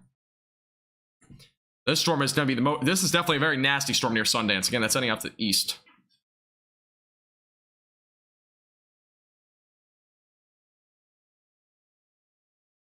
Yeah, rotation's definitely gone away on the last scan. Again, it could recycle, but we'll watch it pretty closely. This one definitely seems to have the most potential, though, over the next several minutes. All right, I do have to take a very quick break. I'll be back in about 1 minute. Stay tuned. Again, make sure to hit the subscribe button if you haven't already. While I take a quick 30 to 45 second break, I'd like to remind you to hit that like button down below. It really helps our page out a lot. Also, if you have not already, make sure to hit that red subscribe button down below. It'll give you our latest forecasts and live streams here on our YouTube channel. Also, make sure to hit that little bell icon to the right and click all so you get notified on when those live streams and videos come out.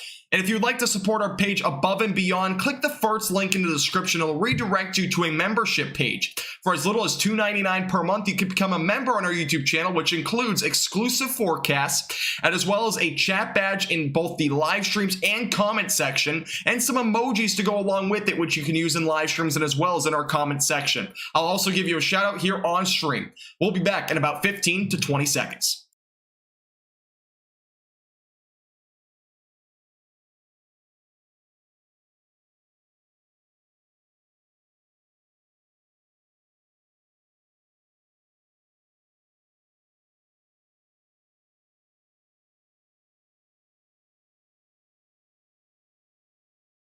All right, I apologize. I'm back. This is the earliest I've ever had to take a break during live stream, but we're back. All right. All right, let's take a look at the latest on the radar here. I'm going to go back down to this tornado warning real quick. I'm assuming there was a radar update.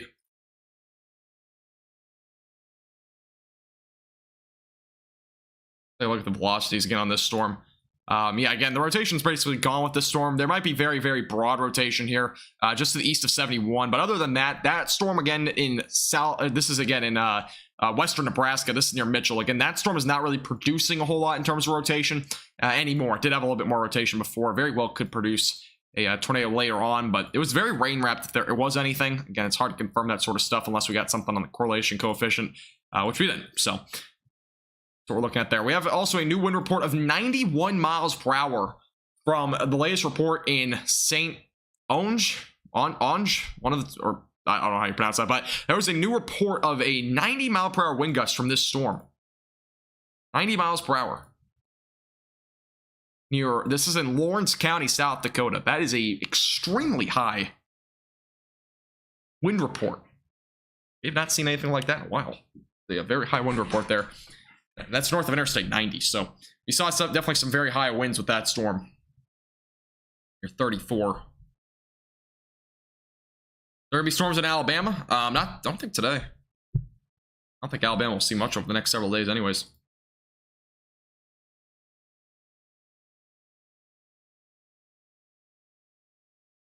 All right, let me go back to Twitter, see if we have anything new there.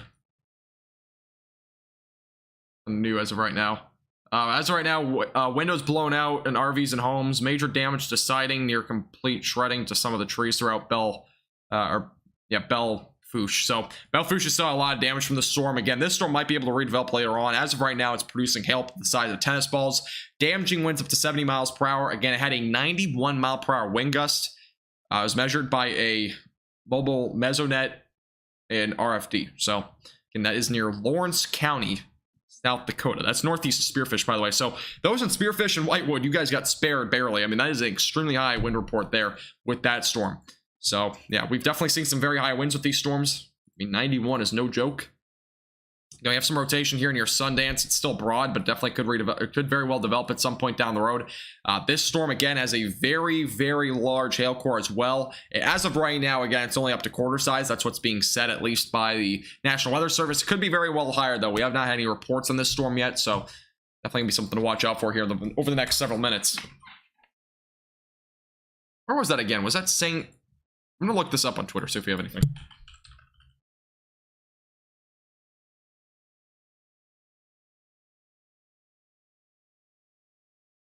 And latest update on this warning is back up to baseball size hail. So again, back up to baseball size hail for Hereford. That's the only area out in front of the storm. So just a new update there. A 91 mile per hour wind gust was reported with this cell. So that's what we've seen so far. Let me go put it back on a timing guide here. And 91 is definitely not a joke. Definitely not. This is going about 46 miles per hour. Let me go back zoom out here. Try to get a better timing guide on here. I don't know how many places are really out in front of this storm at this point, but this is about the timing that we're looking at. So nowhere. That's basically what it is. But Hereford is included in this warning. I don't know where Hereford is, but Hereford. But as of right now, again, not really a whole lot. Probably a lot of rural areas right along 34. That's what I'm guessing across this storm. Again, it's still producing up the baseball-sized hail, so it's definitely a very damaging storm. And let's take a look at the velocities. We had a wall cloud again reported with this before. And as of right now, just a lot of wind. I don't see a whole lot in terms of rotation with that cell. Upper Texas won't see anything tonight. Everybody in Texas is expected to stay dry. You can tell if it's hitting Spearfish. If you get hit by anything, it would be by the storm back out here to the west. I'll put a timing guide on this one, though. Moving about 45 miles per hour. It's going to put a little track on this storm.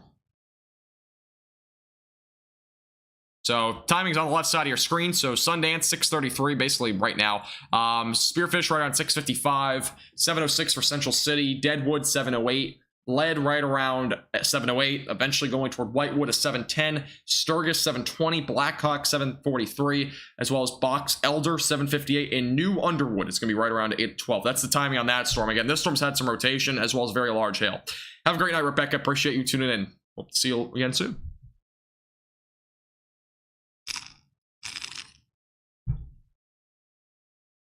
Yeah, category 2 winds almost on that storm. It's pretty crazy.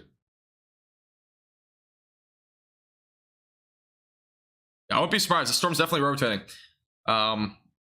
Yeah, we've had baseball-sized hail is also reported near, and again, that's in Lawrence County, South Dakota. At 4, okay, so the 4-inch sized hail is reported here in Belfouche. So it was about 2 miles northwest of Belfouche, right along Highway 212. Wind-driven baseball to softball-sized hail. Winds estimating over 75 miles per hour. So we've got, at least, again, that's a softball-sized hail from earlier, just for reference. And this storm is blowing up again. Man, this storm has been insane. It just has so much hail. I mean, I think it's been outflow. I'm pretty sure it's being outflow driven now, but this is an extremely high amount of hail. I mean, we're still seeing a lot of those black colors, which is very well representative of still baseball-sized hail. Hey, Marley, if you're still here, I do really appreciate the $50 super chat. Again, that will be expiring here in a second, but I do really appreciate it again. Thank you, Willie, Storm Chaser, as well as Jesus. Thank you guys for subscribing. I do appreciate it. Welcome.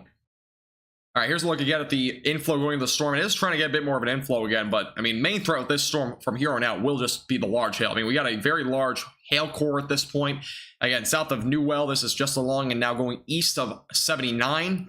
It's heading up to the east as of right now. Let me go back to the velocities. And again, I'm not seeing a whole lot in terms of rotation. There's rotation way out in front of the storm, but that wouldn't make any sense. So that wouldn't be an actual area of rotation. Going back out here near Sundance real quick. This storm again is producing some rotation as well.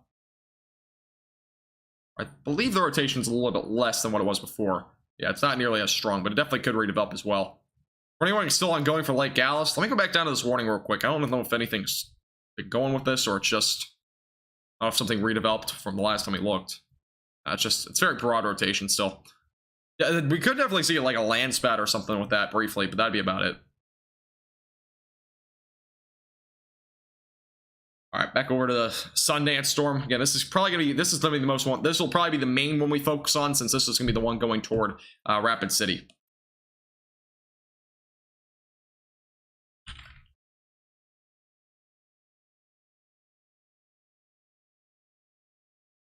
All right.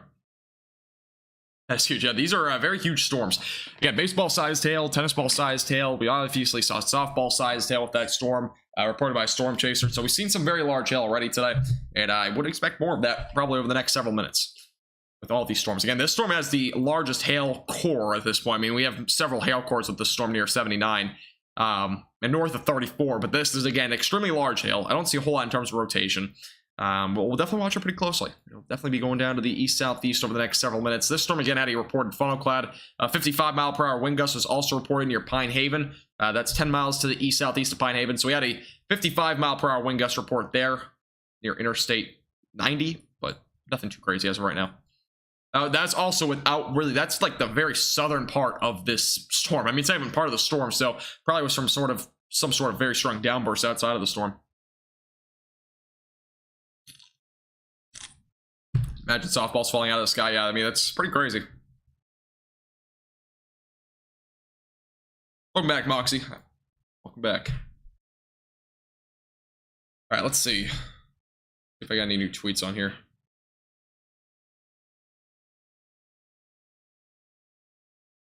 Yeah, if you have any photos or anything like that, you can feel free to send those to me on Twitter.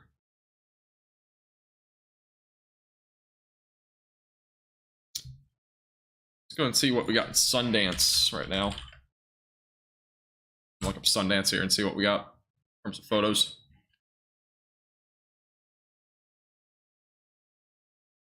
Yeah, Sundance definitely has a very large supercell. Pretty impressive looking storm too. And damaging winds up to 70 miles per hour is possible with this storm. Moves off to the east-southeast, so definitely a very damaging storm overall. CDs. We saw DVD-sized hail yesterday over in Nebraska. Pretty crazy.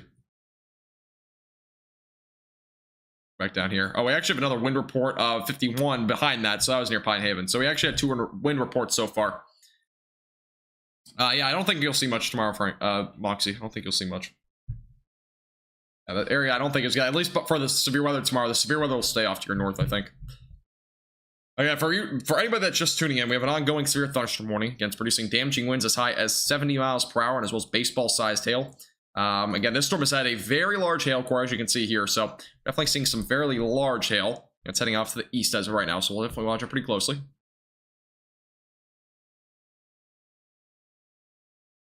Going to Rachel? I don't know about that. It could, I mean, it could, but I don't know about that. I don't know if it'll become an actual derecho.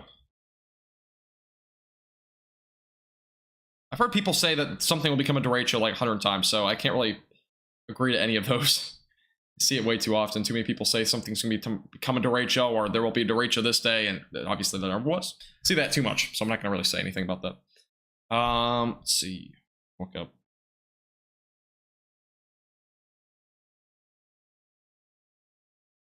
Oh.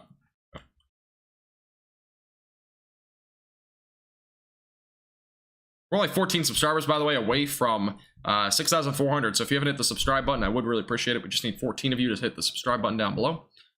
And again, we'll be probably live here for another few hours. I do plan on only being live probably for another 3 to 4 hours, unless there's some sort of tornado warnings ongoing, primarily because I do have to get up early tomorrow. I'll probably be live again tomorrow, so just keep that in mind.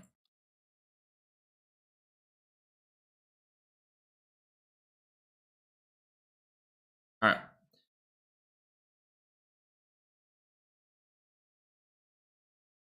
Thermostat set at 74. I usually have my thermostat at 79. Hey, Ronnie, how you doing? Thank you for subscribing. I do appreciate it. Welcome. Thank you. Last time we didn't mention it, though, it happened. I mean, again, I hear a lot of people say there'll be a derecho. I mean, even like last week, I think there was going to be an event, and people were like, this is going to be a derecho, and it wasn't. So I don't really want to call something a derecho way beforehand. There's a possibility, though. I mean, we'll definitely see a damaging line of storms. I would not be surprised if we get an enhanced or a moderate risk. I would be surprised if we got more than a moderate risk, but we might see an enhanced risk of severe weather tomorrow for those in the Ohio Valley, Midwest area. Definitely a possibility. Damaging winds are probably going to be significant across those areas like Milwaukee, as well as possibly Chicago. Eventually going to far southern Michigan. Again, I'll probably be live for that event tomorrow, so. 803, I don't think there's a tornado there. The tornado warning, I believe, is going to be expiring here in a second. The rotation's been pretty broad for a while, so I'm not really going to pay attention too much to that storm. Hey, Quentin, how you doing? Welcome back. I was covering the storm a little bit, though, before. Again, if there's any other tornado warnings, we'll definitely go to them. But the overall rotation on that storm is very broad, so. At least from what I saw a second ago. I'll go back to it real quick. Yeah, the rotation still seems to be pretty broad on that storm. Hey, John, how you doing? Welcome. There are some severe thunderstorm warnings over on the East Coast, but I'll only go to those if there's a tornado warning. Most of them are pretty low end anyways. This warning, by the way, will probably get a... Not this warning. The other one over in Sundance, that warning will probably get a new warning here pretty shortly. Again, damaging winds, the main threat with this storm near Highway 34. Winds, again, are possibly as high as 70 miles per hour. Then this storm back out here near Sundance, again, producing some pretty significant damaging winds as well. This storm, again, will probably be going toward Spearfish, as well as Whitewood, and as well as Lead, those areas in the track of that storm. And we already had a wind report of 91 miles per hour with this storm, so 85 degrees and sunny is perfect. I'd say 85 degrees and, like, maybe partly cloudy is pretty good. It's funny, Borda. Hey, it's entertainment. Yeah, that's true. Derechos can definitely... Derechos are very destructive. That's why they get their name. I mean, they only happen a couple of times a year usually, so... Yeah, this is a very large hailstone, right? Or hailstorm, excuse me, right now. Gotta see it again. That's the area of hail. You know, we've been as high as softball-sized hail at this storm, so...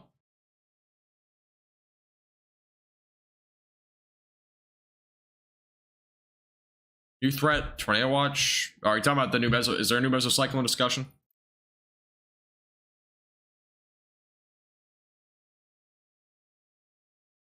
I'm guessing it's talking about the storms coming in too. Yeah, so we have a new mesocyclone discussion. Let me go and zoom out here and put it up here on the screen. Here's looking at the new mesocyclone discussion. That basically includes these two storms. The radar data shows an upscaling or upscale growth in convective cluster tracking east-southeastward along a surface frontal boundary from northeastern Wyoming into western South Dakota. Along and south, excuse me, of the boundary, 2 points continue to increase into the upper 60s beneath a steep mid-level lapse rates. Obviously, that's going to contribute to large hail, and as well as, obviously, instability is going to be going up, so that'll increase potentially some storm activity.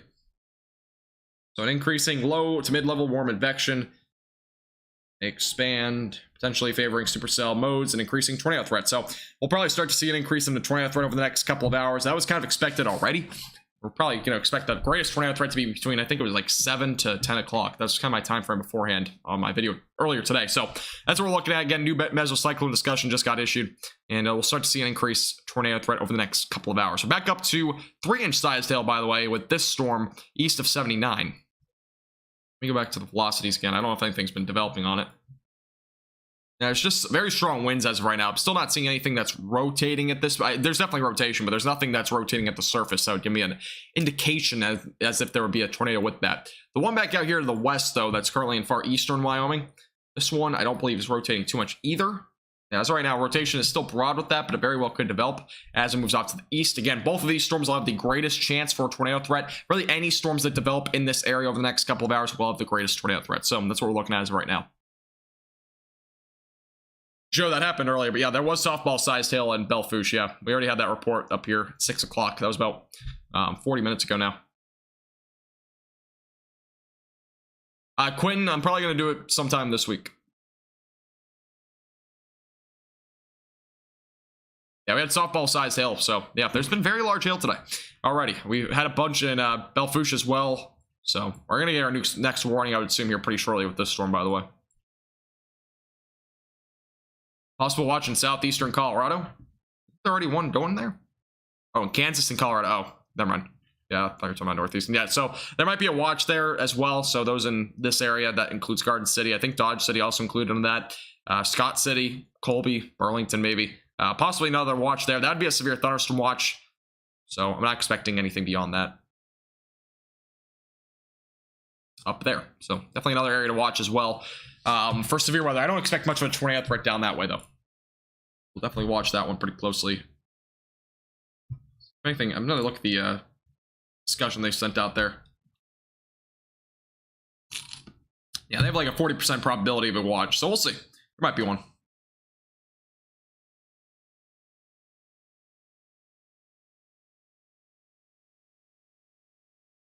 We had a clap and high five for the confirmed tornado. I don't even think we had a confirmed tornado yet. At least today. We've had a lot of hail, a lot of damaging winds, but that's about it. The black is representing most likely some very large hail. Again, this is up to 3-inch sized hail, so we're possibly seeing very large hail in this area. Again, that's north of Highway 34, and it's heading off to the east-southeast. So yeah, the black color is going to represent your potential for very large hailstones. 3-inch sized hail is on the warning, so very well could have up to 3-inch sized hail in that area there. And as of right now, no new warning on the other storm, but we'll watch it pretty closely.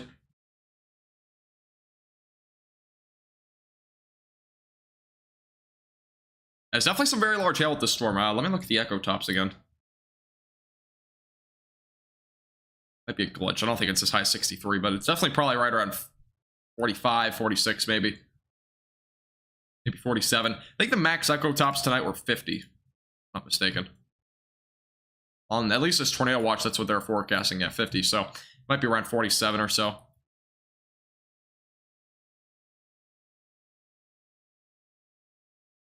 Purple, any purples, like, okay, so let me just do exclamation point radar. You can do it in the chat and just do that, but basically any of these reds representing heavy rain, pink representing also heavy rain, any of these colors, like anything beyond red is going to represent heavy rain. Blinding rains can really occur in the black colors as well as the white colors. And then very large hail is possible anywhere in these black areas. And that really represents possibly quarter-sized hail or greater. But in some instances, it can be very much higher than that, like these white areas here, possibly as high as 3 inches. That's what the warning's for. Very well even could be as high as softball size. Again, it very well depends on the situation, but the white areas there possibly representing some softball-sized hail. It's a possibility with this storm. We saw it back in Belfouche, and it very well could be occurring now, but I don't think this area is very well populated, so probably not going to have many reports over there, at least where the hail core is, because that's basically in a very rural area, but never know. Have a good night, Board. I appreciate you tuning in. Great night.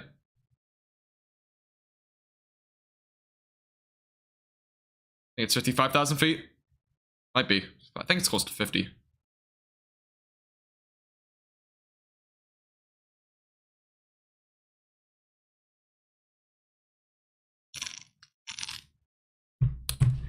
Yeah, if you're just doing it for the first time, make sure it's a subscribe button down below. We only need 12 more subscribers for our next goal of 6,400. Again, we'll be live here for a while. We're going to be tracking all the storms that are ongoing. We have a new severe thunderstorm warning, by the way, for the storm back out here to the west that's going toward Spearfish, and as well as Lead, anywhere near Highway 14 SC, and as well as 85. Those areas all included in a new severe thunderstorm warning. This, again, for damaging winds up to 70 miles per hour, and as well as golf ball sized hail. Storm's heading off to the east.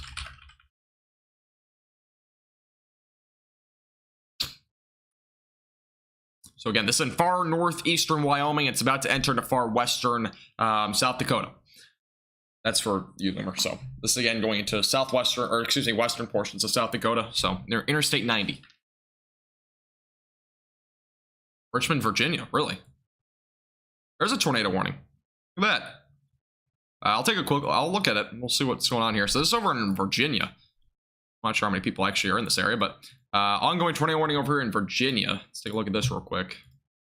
Yeah, there's some wind. There's definitely a little bit of rotation there. It's very, very weak winds overall, so we're probably not going to see anything in terms of like a dangerous tornado or anything like that. But that's an ongoing tornado warning over there in Virginia. So just to the northeast of Farmville. Looks to be a very rural area, which honestly, in this case, I'm not really going to look at too much. That's not a very rural area, but those anywhere in this tornado warning, which I assume very little of you are, make sure you're seeking shelter away from windows. That's northeast of Farmville, and that's about it. There's nothing really here. If it gets anywhere closer to a populated area, we'll definitely take a look. Numerous trees were actually down over there in Bremo Bluff, so tornado warning ongoing there in Virginia. We'll watch it pretty closely.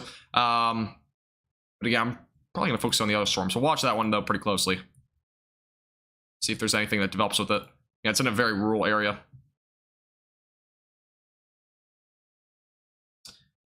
Blue is very light rain, like drizzle, typically. We got another severe thunderstorm warning, by the way, that just got issued for Sturgis, as well as, that's it. So anywhere right along Interstate 90 has the potential for damaging winds up to 60 miles per hour, as well as up to ping pong ball sized hail. So that's a new warning there. It's heading down to the east-southeast as of right now. Okay, I'm timing out. You just said that way too much. Yeah, if you're spamming in the chat, you're just going to get a timeout because I cannot have spam. It's too much. I appreciate that, AO3. Appreciate that. I appreciate that, Joe. Any warnings for Minnesota? I don't think so. No, as of right now. There was actually a tornado confirmed up there, though, at 5:10. That was from earlier. That was from the other tornado warning from earlier today. I wasn't live, I don't think, for that one, but... Or it might have been. What time is it? No, I wasn't live for that one. So, yeah, there was actually a confirmed tornado up that way. So, we've already had at least 2 tornadoes today. So, that's what we're looking at as of right now. And, again, we have an ongoing 3 severe thunderstorm warnings, all of them producing hail to the size of as high as 3 inches. Most of them are producing around golf ball-sized hail or less. So, golf ball-sized hail for those in Lead and Spearfish, as well as up to ping pong ball-sized hail there for Sturgis. So make sure you're seeking shelter away from windows if you're in any of these storms. Again, no reason to go, you don't have to really seek shelter and hunker down, but just make sure you're away from windows with these storms because these are very dangerous cells producing a pretty hefty amount of hail. So that's what we're looking at right now with all these storms.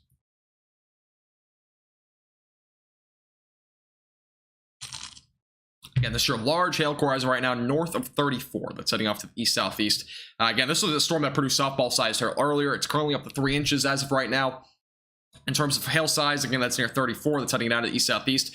Let me go and put a track on all these storms again. We'll get a track on this one and also the other 2. Timing on all 3 of these storms. I'll move about 42 or so, 43. Let's go and do that. So here's the areas in the track of both these storms. That does also include the storm that's producing ping pong ball sized hail. So Wasta right around 754, Wall 812, Quinn 816, and Phillip is going to be right around 836. That's your timing again on both of these storms. Not just the one that is producing 3-inch sized hail, but also the one that's producing up to ping pong ball sized hail. So just keep that in mind. No problem, Raymond. Appreciate you tuning in. I appreciate that, Lemur. Appreciate it a lot. Let's go back over to this other storm as well. Again, we had 91 mile per hour wind gusts reported earlier from a mesonet over in Lawrence County, South Dakota. So we've already had that reported. Again, velocity says right now no tight rotation, but we very well could see something like that later on. Go back over to the storm over here. So let's go put a track on this one too.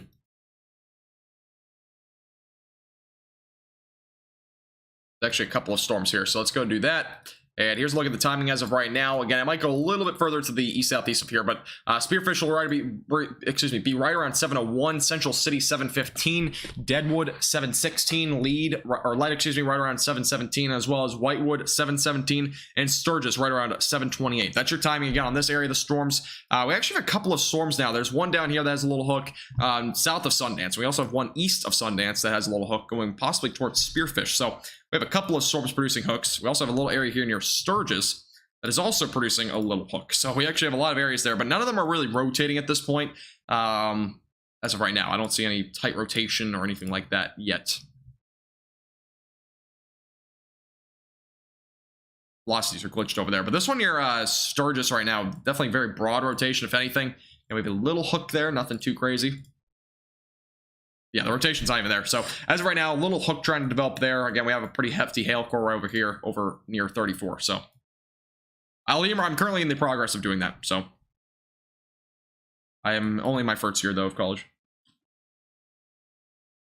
I do appreciate that, though.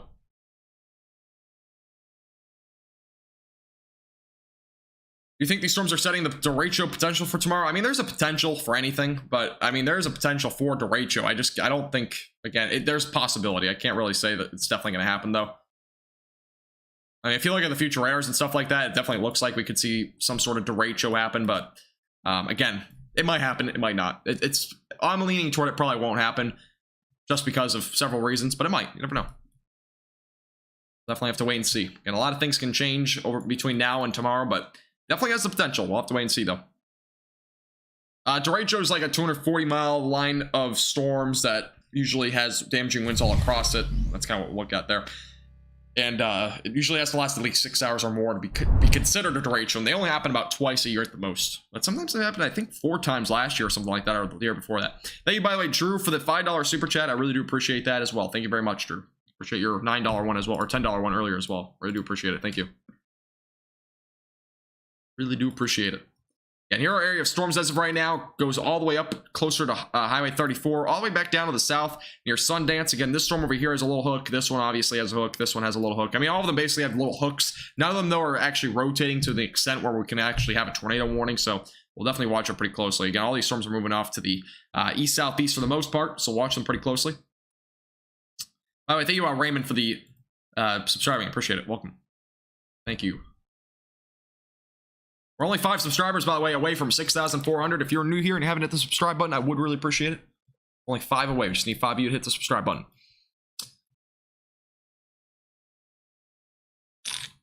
But yeah, derecho, maybe. I don't really think it'll happen, but you never know. And we're supposed to have that like last week, a derecho. A lot of people are saying that. It never really happened.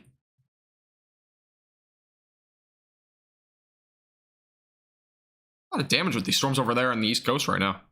Also some near Garden City. Like a lot of storms ongoing. Again, we're primarily going to just focus on these storms. I said we are going to do the East Coast yesterday, but we're actually going to primarily focus on the storms up in South Dakota. Again, a lot of people do live in these areas, actually, believe it or not. So I'm definitely going to be covering primarily these storms. Again, it has a pretty high tornado threat over the next couple of hours. Again, increasing tornado threat between now and about 9 o'clock. That's what we're going to be seeing. Eventually, the peak will probably be right around 8:30, 9 o'clock, I would expect, in terms of a tornado threat. So I'll be live at least until about 10 o'clock tonight is my expectation. But again, we have a little hook developing back out here near Sundance. Again, we had a funnel cloud reported with that storm earlier. That was actually the storm here that had a funnel cloud before. This storm, as of right now, still very broad rotation. We definitely have a lot of hail, though, here. Again, golf ball sized hail possible there. And near Sturgis as well, there's also possibility near Interstate 90 of some ping pong balls, actually up to Hennig sized hail now with that storm. And we're still potentially seeing up to 3-inch sized hail back up here to the north, where we see massive hail cores. One right here, as well as one right here near 34. We got 2 large hail cores over there. And again, this is in South Dakota. Yes, I'm aware there's a tornado warning in Virginia. It's in a pretty rural area, though, so I'm not going to look at it too much, but we'll watch it just in case anything does happen.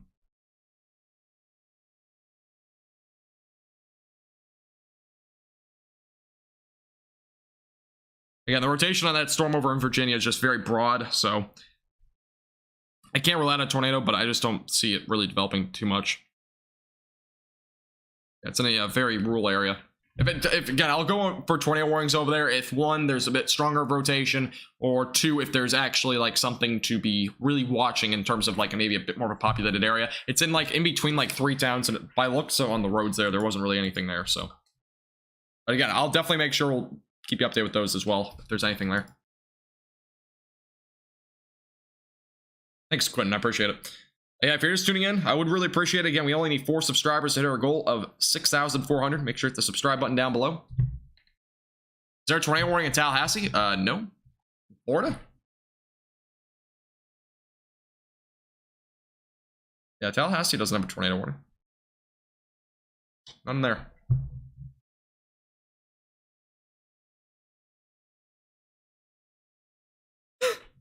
Meatloaf, baked potatoes, and beef gravy made from scratch. Meatloaf and potatoes definitely sound pretty good. Like a good meal. I haven't even had dinner yet. Yep, there's no tornado warning.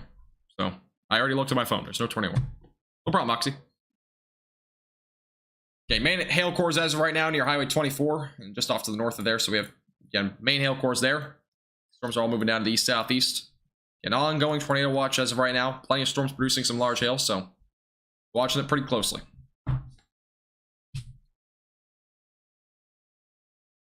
Not a whole lot ongoing right now, but we'll definitely probably see a bit of an uptick in activity here pretty soon.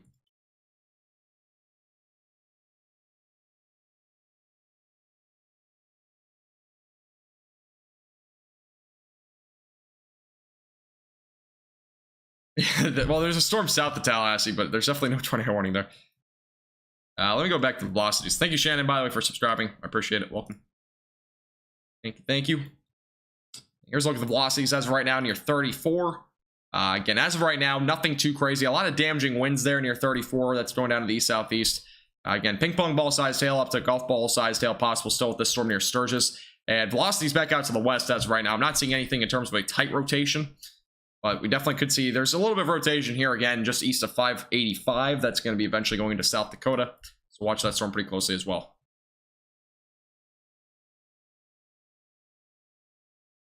Yeah, I appreciate it, Clay. Have a great night.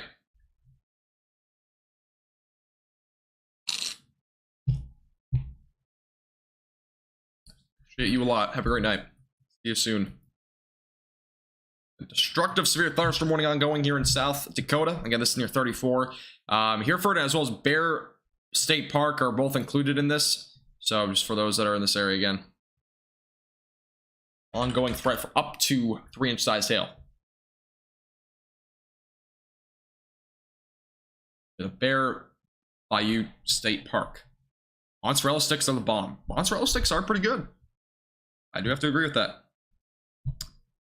I do kind of want that actually right now. That sounds pretty good. We actually have another severe thunderstorm warning, by the way. I'm going to go down to this storm real quick. Again, we'll cover all the storms pretty closely, but the one over here near Syracuse in Kansas right now is producing damaging winds up to 70 miles per hour and as well as quarter-sized hail. This storm's moving off to the east-northeast right now. Again, that's near Syracuse, north of Johnson. Again, that is producing damaging winds up to 70 miles per hour. So make sure you're staying away from windows if you're included in the storm. And I'll eventually go toward Lacken and really anywhere along Highway 50. So that's another severe thunderstorm warning that just got issued there. And I'll watching that one pretty closely. My software is just so laggy right now. All right, back up here to the north. Check the freezer. Okay. Thanks, Clay. Appreciate it. Our meatloaf contains brown rice, green bell peppers, and onions. I really do not like onions. I'm not gonna lie. Onions are really anything unless it's onion rings. I don't really like onions. We got a little bit of rotation down here just to the east of 585. That storm, again, this storm has a possibility for a tornado at some point, labeled on the severe thunderstorm warning. We have some rotation though there. We might see a tornado warning with that at some point pretty soon. Very discreet cell as of right now, so definitely would not be out of the question of potentially having a tornado warning at some point soon with that storm. Again, we have a pretty large hail core here near 34. Again, this is our area of hail right now. Right along 34 going down to the east-southeast. Again, not really anywhere in this area, I don't think, but it is still producing 3-inch sized hail if you're driving along 34. Definitely make sure you are not driving in a hailstorm because it is very dangerous. We have a little bit of rotation here. This is back out just to the east-southeast now. Sundance gets going to be going toward lead and eventually toward Highway 85 here over the next several minutes. It's definitely a storm to watch pretty closely.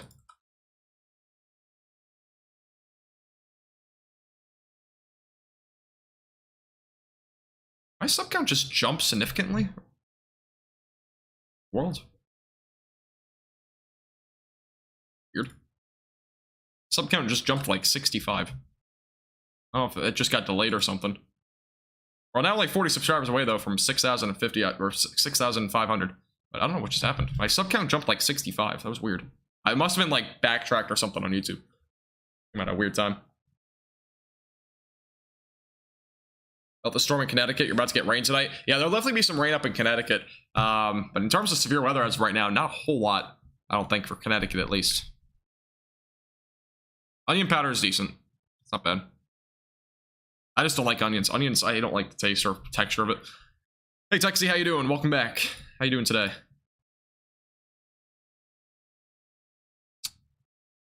We got a little area rotation here east of 585. We had a funnel cloud reported earlier. And we're still going to be watching that storm pretty closely. Little cell there.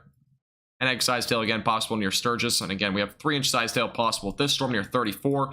We'll get a new warning on that one here pretty soon. Just zooming out again real quick. Let's go back down to the south. I actually have another warning down in Kansas. This includes, for those in... I'm not going to say the name. I don't even know how to say it. But that area is included in this new severe thunderstorm warning. Damaging winds up to 70 miles per hour. And I would assume that's from an outflow boundary or something because I don't see a whole lot in terms of a storm. So outflow boundary producing some damaging winds upwards of 70 miles per hour. As it heads out to the east-northeast. That'll eventually go toward Garden City and Dodge City. So those will be storms to watch as well. An ongoing tornado warning in Virginia. Watch that one pretty closely. But as of right now, rotation was very broad when I last looked at it. Pretty large area of severe weather today. From Daniel. Connecticut, yeah, anything in Connecticut would be very isolated. We're now up to tennis ball size hail now in this storm. So very large hail now back with this storm south of Spearfish. So we're definitely seeing some large hail. I'm doing pretty good, Texie. Appreciate you tuning in. Yes, I'm doing pretty good. Thanks for asking. Glad you're doing well. I only like onion rings. I don't like regular onions, though. Celery should be illegal. That's an interesting topic. Okay.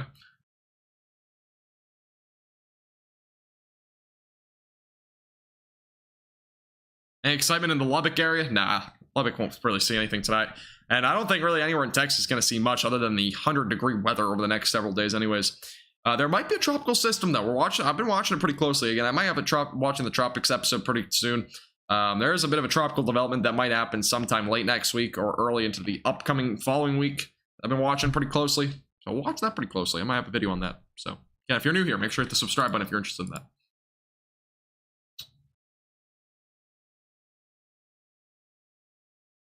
Why is it so hot? We just have a big ridge blocking all the low pressure systems are just not coming our way. No cold fronts, nothing. The jet stream is just so far lifted up to the north. We have this big heat wave and probably a drought, honestly. I'm not really expecting much in terms of rain in Texas. For those in far northeastern Oklahoma, you got lucky last night. There was a little bit of rain up there, but that was about it. Yeah, if you're new here, make sure to hit the like button as well. I know a lot of you guys are watching might not have hit the like button. It really helps our page out a lot, so appreciate it. Yeah, there's been some rotation with the cell west of lead. There's definitely been a little bit of rotation here. Back to the velocities keep glitching out, unfortunately, but there's definitely some rotation here. Some rotation with that storm. We also have, again, the storm up near Spearfish is producing some pretty large hail. Well, other two storms up here producing some pretty large hail. We actually had golf ball sized hail reported in Whitewood, so or just northeast of Whitewood. So we already had some hail reports there, pretty large. So a lot of large hail. By the way, this new warning, by the way, I didn't mention it, but it includes Iron Creek Lake, Rough Lock Falls, Savvy, as well as Brittleville Falls, as well as Terry Peak, Spearfish Canyon, Central City, Lead, as well as Deadwood, Brownsville, Galena, as well as Apple Springs. Those areas are included in that new severe thunderstorm warning. Again, that is for the potential as well. There's a low-end tornado threat with this storm still, bit of a rotation here west of 85. So make sure, again, you're staying away from windows And again, tennis ball size hail is possible with this storm as well. If Connecticut gets any thunderstorms later, I'll be going live on YouTube. Cool. I don't know if they will, but never know. Are you, Maxim? I don't know where Fremont. Oh, is Fremont up in southeastern portions of Nebraska? Good look.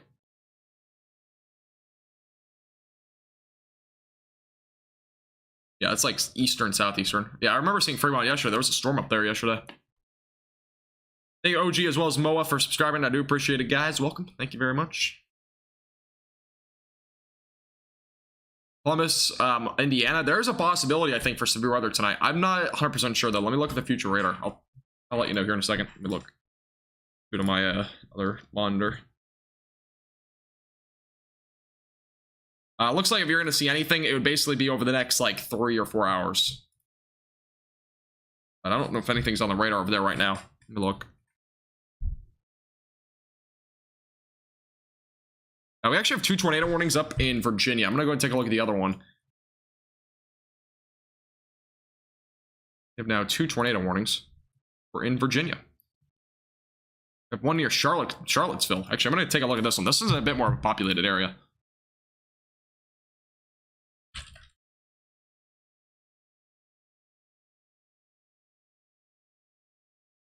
Let me download the map data for this as well real quick. I don't really usually do Virginia. I have to download the roads here. Might as well. If there's any other tornado warnings in South Dakota, again, we'll go back to South Dakota in a minute, but take a look at this real quick. Where is Virginia? All right, download the map data. There's some roads on here.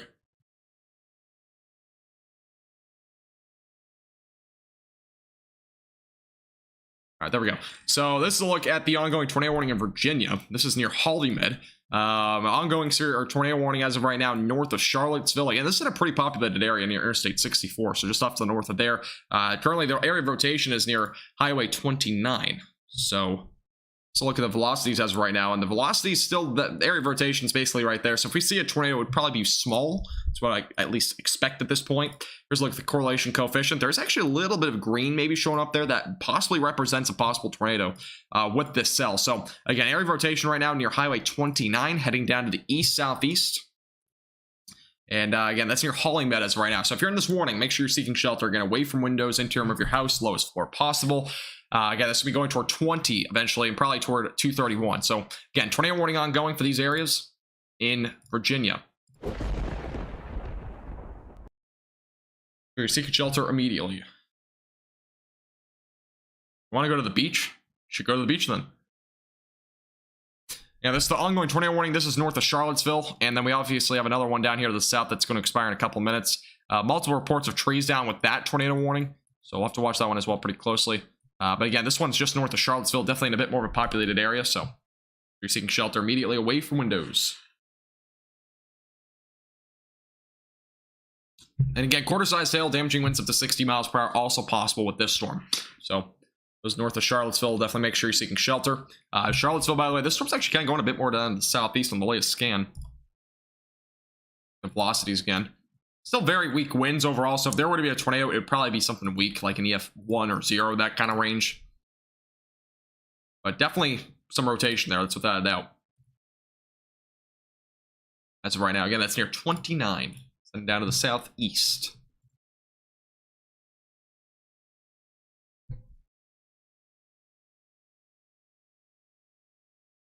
And yeah, we're going to be watching the South Dakota storms pretty closely if you're tuning in for those. If you're watching them. Some pretty high damaging winds, by the way, near Lead and Dreadwood over in South Dakota. So.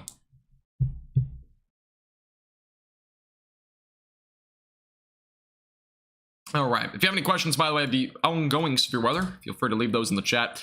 Again, we'll go back to South Dakota here in a minute.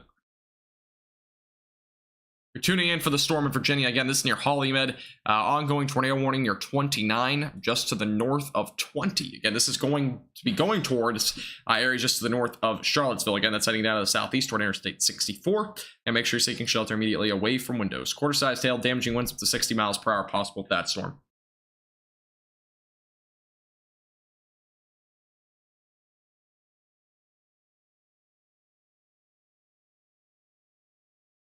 Mountains, yeah, mountains do play a part in how the radar works. Yes, they do. They do actually have a significant impact, especially in New Mexico. If you've ever looked at the New Mexico radar, they are insane. They're very, very different there. If you're just tuning in for the first time, make sure to hit the subscribe button. We're only 38 subscribers away from 6,500. I would appreciate if you hit the subscribe button down below. Again, we'll go back to those tornado warnings if anything new does develop there. We got a lot of severe weather, though, up here in South Dakota. We'll go back to this.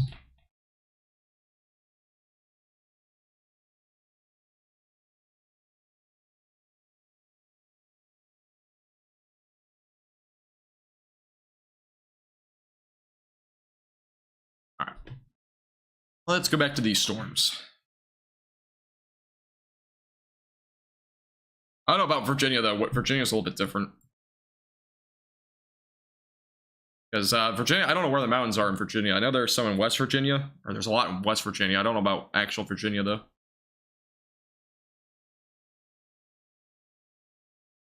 Like golf balls and spearfish. Yeah, there's a lot of hail with this. Again, golf ball up to potentially, 8 tennis ball size hail is going to be possible with this storm. Again, this is warned for tennis ball size hail. We have a large amount of damaging winds in this part of the storm near Lead. Oh, is it Lead? Okay, thank you. So near Lead, just to the southwest of Whitewood. Again, that's heading off actually a little bit more to the east-northeast now. So it's kind of changing a bit of direction. We should get a new warning in here in a second on this storm. Velocities, again, not really impressive in terms of rotation, but there's definitely a pretty good amount of wind with this. Actually, a little bit more rotation with the storm relative velocity. Interesting. Yeah, we definitely have some damaging winds with this. Possibly some large, very large hail. Obviously, if there's golf ball sized hail near spearfish, that would make sense. There's definitely some large hail with this. We have a new update, by the way, on this warning. This is an enormous warning. I don't really think it includes much, but this warning anywhere right along Highway 34, damaging winds to 70 miles per hour, and as well as up to tennis ball to baseball sized hail exists with this storm heading out to the east. So there was a, yes, you're correct, Gabe. There was a report of a tornado. Yes, there was, I think, a confirmed tornado near the airport there in Denver. We've already had a tornado report up that way.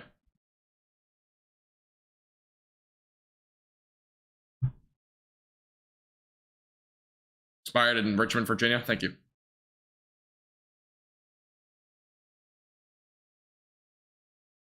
I'll be live until probably about 9 to 10 o'clock. I am going to be going to bed early tonight, so I'm not going to be up for this entire event. But I'll be probably going to bed around 10 unless there's still a tornado warning ongoing or something like that. Mainly because I have to get up early tomorrow. So. Yeah, Virginia, you're right. I mean, the hills probably won't, but the mountains will. Mountains definitely affect the data. Yeah, the storms are right now going toward Whitewood and Deadwood. Again, hail up to the size of tennis balls, and again, damaging winds up to 70 miles per hour possible with that storm. Yeah, again, I won't be live for the event after. I probably won't be live after 10 o'clock tonight in Central Time.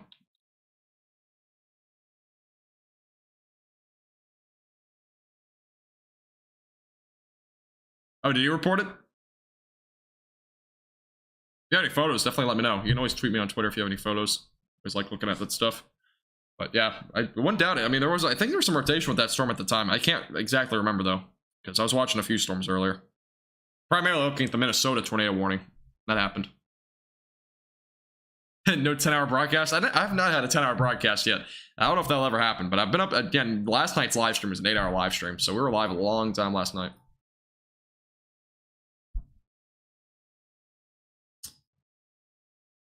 Tornado watch is going to be ongoing until 10 o'clock tonight, or 11 o'clock, excuse me, tonight, Central Time, 10 o'clock Mountain Time.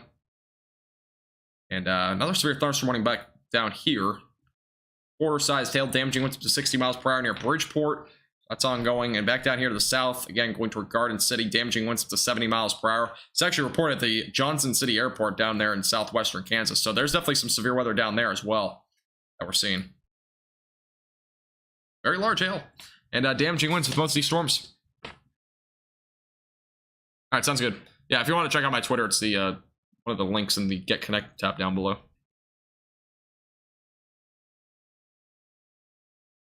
Feel free to send that in.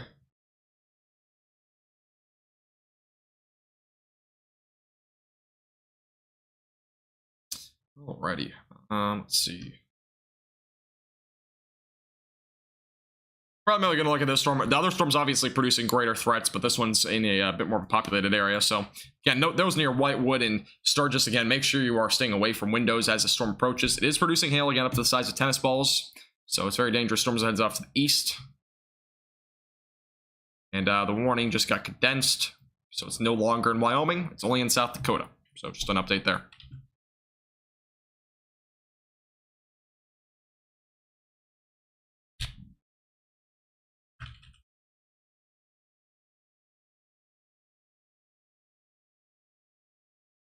I don't speak Spanish, so I cannot answer you, Maria, but I do appreciate you commenting.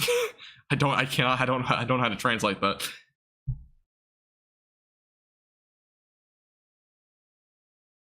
Oh, Monday, Tuesday, and Wednesday? Wait, what was your first question? Oh, I didn't even see that. Sorry, I missed that question. I'll probably be live tomorrow. I don't know about Tuesday or Wednesday yet, but I think I'm pretty much 100% sure I'll be live sometime tomorrow. Tomorrow's event will definitely be live for. I don't know though about Tuesday or Wednesday yet. Tuesday I might. I need a break day though at some point because I haven't had a break in probably a good amount of time. So.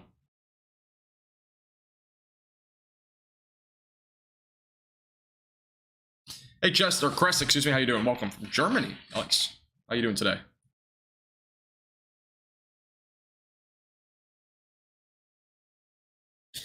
Yeah, our main area is right now producing some damaging winds up to 70 miles per hour and as well as up to tennis ball sized hails currently happening west South Dakota. And these storms are all moving out to the east. Pretty significant storms as of right now.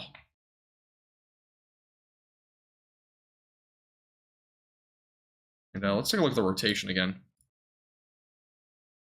As right now, still some damaging winds. I'm not seeing anything in terms of any sort of tornadic rotation, so that's so far good news.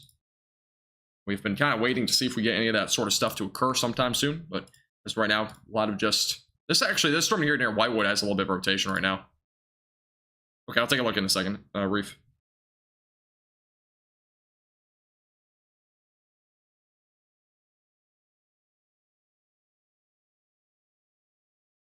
All right, look, Twitter. Yeah, there's a little bit of rotation right now near Whitewood, so this will be an area to watch. Has a little bit of a hook as well. Broad rotation, could develop though.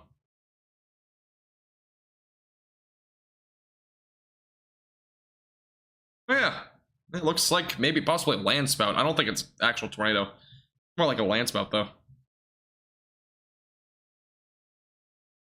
Appreciate that you sending that in though. Very cool. This does definitely look like a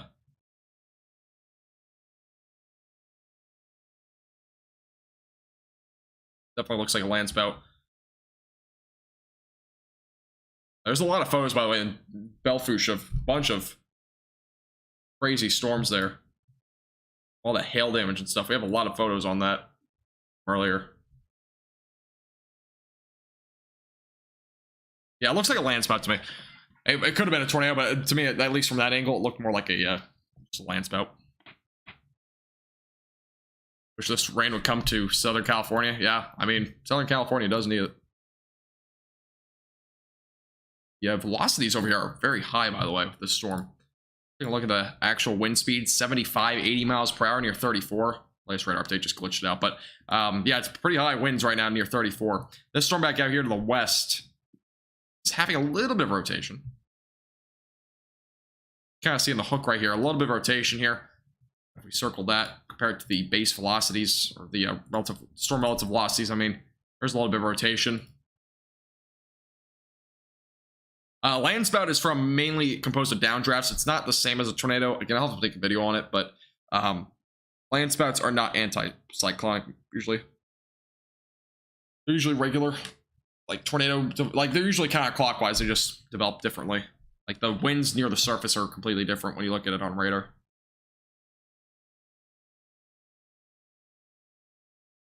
I got you, bro. Yeah, there's definitely some strong storms going that way. I mean, still looking at potentially some tennis ball sized hail with this storm. And we have a little bit of rotation there going toward Interstate 90. So we're watching it pretty closely. Just look at the velocities. And winds going away from the radar here, going toward the radar. Counterclockwise spin as of right now. Potentially with the tornado at some point there. Really not out of the question. So definitely possibility for a tornado with this storm. Well, now it's down to a lot broader rotation. So, likely over the latest game, we have a bit more broad rotation. I'm surprised there hasn't been much of a tornado threat yet. We're expecting a little bit earlier than that. But so far, we have not seen any crazy rotation with this storm.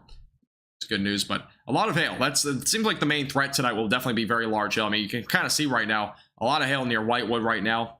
And as well as just north of Deadwood. Those areas are seeing extremely large hail. No warning, by the way. I'm surprised they haven't issued a new severe thunderstorm warning yet, but up there, I always jinx myself. But here's a look at the new severe thunderstorm warning for those in South Dakota. Again, this is for Sturgis and as well as anywhere right along 34.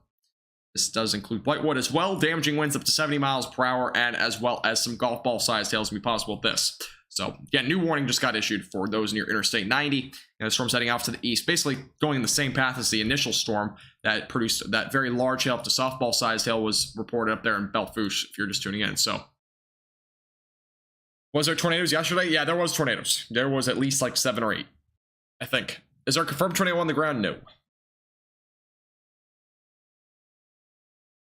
Yeah, there were plenty of tornadoes yesterday. I'm not entirely sure how many got confirmed though yet.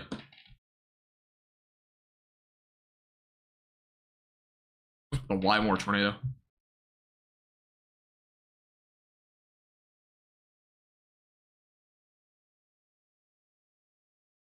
There was a tornado over in Wymore. Manhattan obviously was near one. Marysville. Let's look at the Marysville one. I don't know if they confirmed a category on that yet.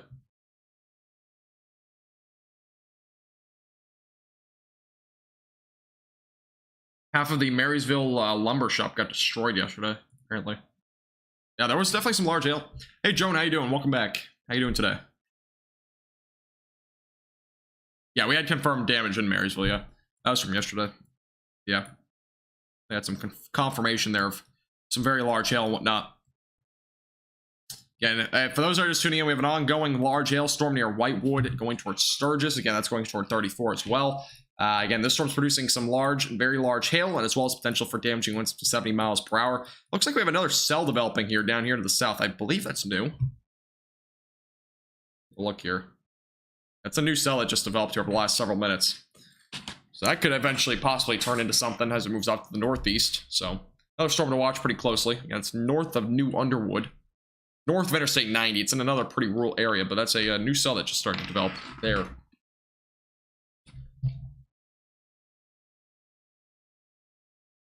Water real quick. So yeah, we have another storm just developing now out in front of the initial large storm. So we go back to the, how do I stop this? Stop this. This is the evolution of the storms, by the way. Just kind of give you an idea of what happened here over the last several minutes. If you're just tuning in for the first time tonight, again, we had a ongoing softball-sized hailstorm over there in Belfouche. And here's kind of a look at it, the evolution of it. Storm's been producing some pretty hefty hail. And now we have another cell developing there. So it's definitely been some large hail. A warning over in Springfield, Ohio. Okay, I'll take a look at it.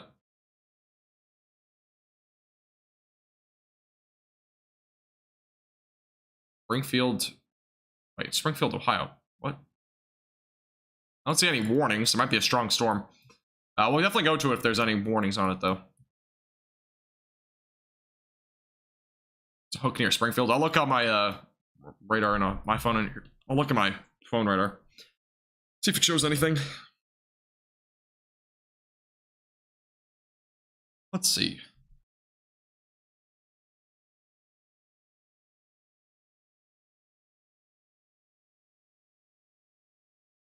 Oh, storm down there to the south. Yeah, it looks like there's like a little hook on it. I mean, near South Charleston. We'll look at it. If there's like a tornado warning or something, we'll definitely look into it. It has a little hook though, but rotation is extremely broad, so it's not anything strong. Oh yeah, Cress. Yeah, that'd be cool. I've always wanted to see a tornado. I've never actually seen one before. If many of you might know that. By the way, I had a 53 or 54 mile per hour wind gust near the Union Center, by the way, over in South Dakota with this storm. So it seems like damaging winds not nearly as much of a concern with this. I don't think the velocities have been showing that much in terms of wind. Actually, they have been showing a pretty hefty amount of wind. I mean, they've been showing about 70, so that was from about 15 minutes ago, but the overall, the radar is estimating pretty much higher winds than that. So as of what we know right now, the winds are probably closer to about 54. Seems pretty reasonable. I have another storm that developed, by the way, out in front of all this, north of Interstate 90, so off to the east. Storm's trying to rotate again. Look at the velocities. Don't see much here. Don't see much with either storm. Not a whole lot of rotation with either storm right now. That's what, if you're referring to these storms, I'm assuming.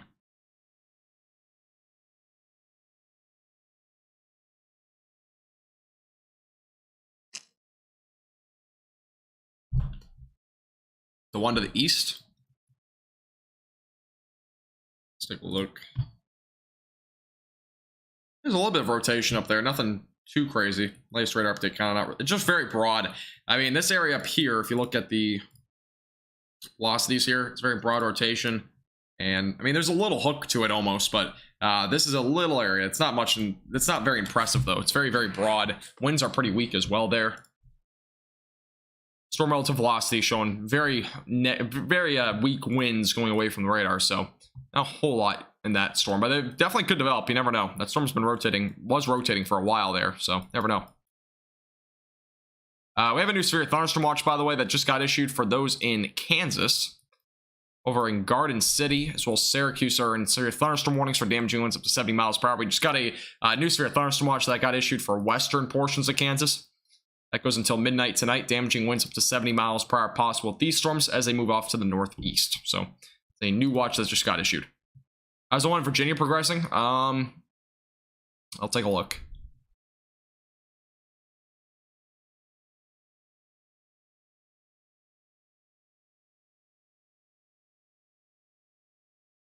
Let's look at the storm near Charlottesville. Velocities, that's the base velocities. This is the storm relative velocities. That's not it. Refresh this again. There's rotation. I couldn't doubt that there might be like a land spout or something like that with that, but it's possible. There's definitely a hook on it. It's near 20 and 22. Possible. It's definitely possible that we see something in terms of maybe a little hook or a little brief tornado, but as of right now, what I'm seeing is nothing that should be that concerning long term at least, but it definitely is a little short term threat right now.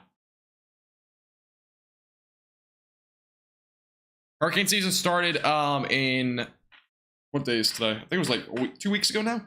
Almost.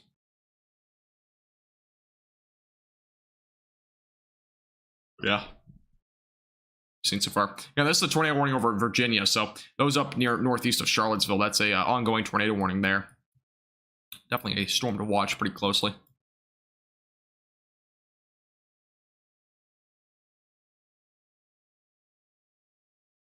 And if you're just tuning in, there's an ongoing severe thunderstorm watch that just got issued for western portions of Kansas. It also includes Dodge City, by the way, so keep in mind up there.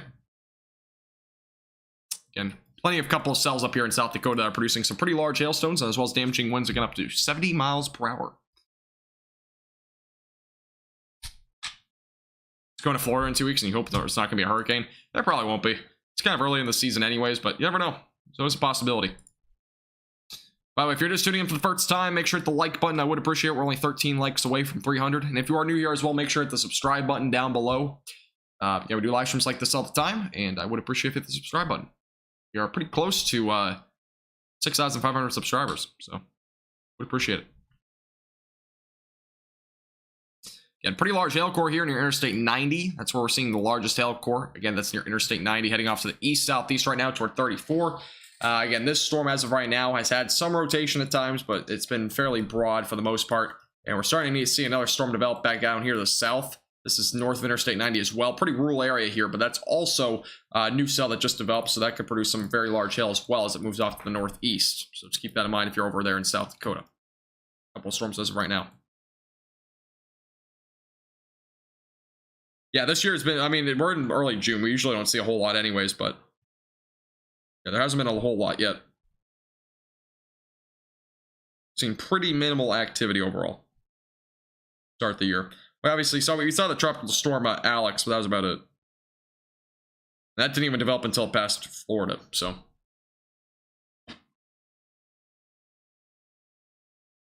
We're looking as of right now.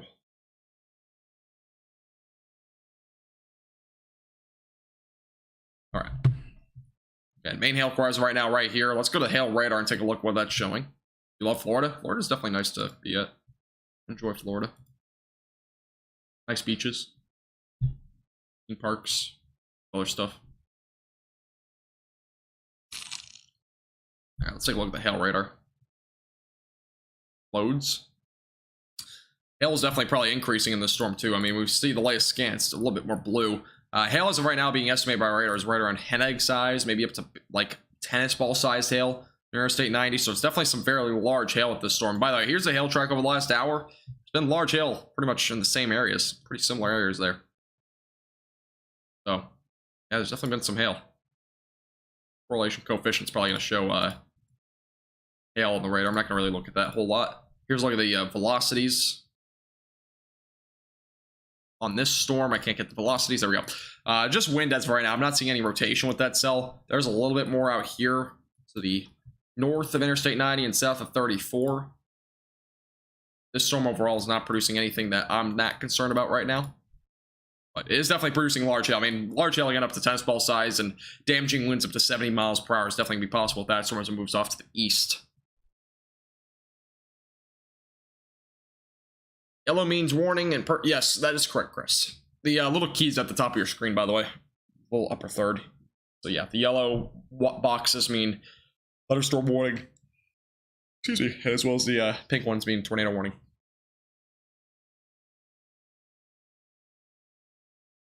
Worst tornado this year was in Andover, Kansas. Yeah, that was a pretty bad one. There was a few bad ones already this year. We also had a few in North Texas, which I covered a good amount of those. The Morton tornado was really bad, but it didn't really damage anything. I mean, it was in a very rural area.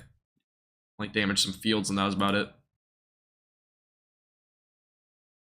Otherwise, I didn't really see much out of that one.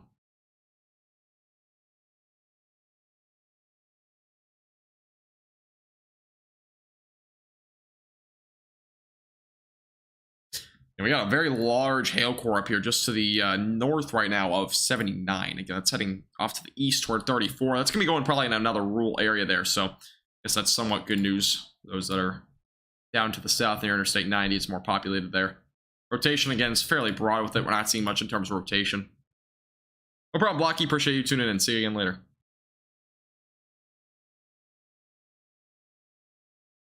We got a new warning, by the way, for the storm north of Wasta. This is, again, a storm that has just produced, it just developed, and it's producing up to golf ball sized hail, as well as damaging winds up to 60 miles per hour. That's moving off to the east as of right now, so watch those pretty closely. Yeah, that's what we're looking at as right now. Yeah, no problem, Chris. Yeah, most people learn a good amount of stuff from these live streams, so definitely a lot of people watch these live streams to learn stuff too. Again, tornado threat should be increasing over the next couple of hours. That's what we've been kind of waiting for. So, being expected at this point.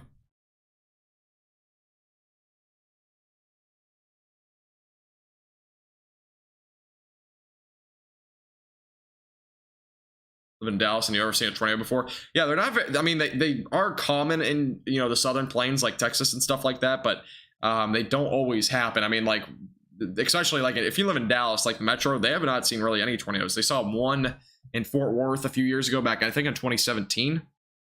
About it. They usually don't see tornadoes that often. DFW Metroplex, at least. And overall, tornadoes, like in your lifetime, you're probably not, like the chances of you seeing one are pretty low unless you're a chaser or you travel a lot. The chances are usually typically low to see one. Overall. And this storm still has pretty large hail, producing again up to golf ball sized hail moving off to the east. We also got a storm producing baseball to potentially up to baseball sized hail right now. It's really tennis ball though as of right now south of 34. Again, main hail core as of right now is right here. So we're watching that storm pretty closely as it moves off to the east. Looking as of right now.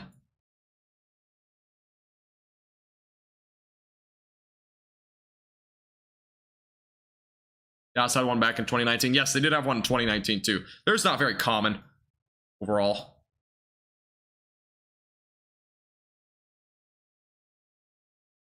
Got 3 cells, by the way, producing damaging winds up to 70 miles per hour in southwestern Kansas as of right now. So we got some pretty strong storms here. And those are going towards Garden City and eventually toward Dodge City. So those areas will get some damaging winds later tonight.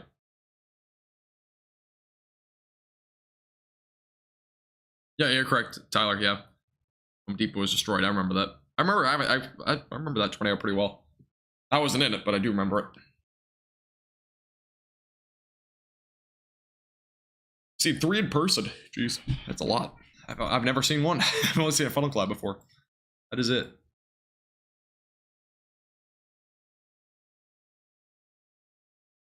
Reed's windshield's correct. I already went through some hail. Somebody said that in chat previously.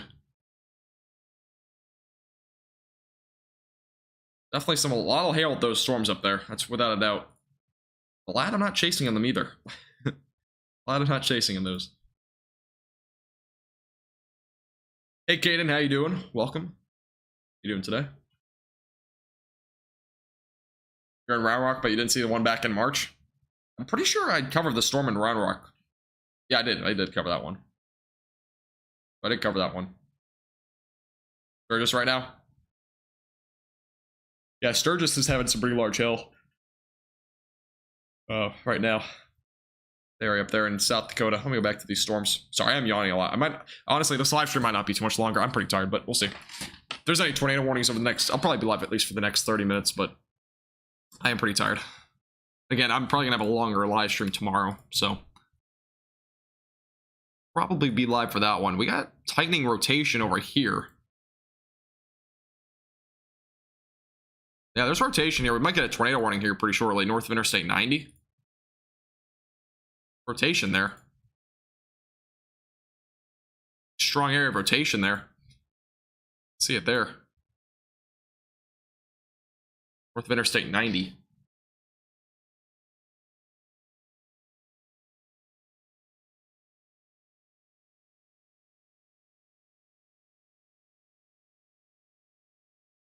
So again, if you're anyone in these areas, you might want to seek shelter. This is a developing area of rotation. And tornado threat will be increasing over the next few hours, as kind of mentioned before.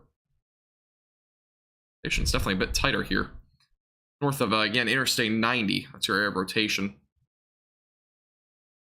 The storm relative velocities. That's not the relative.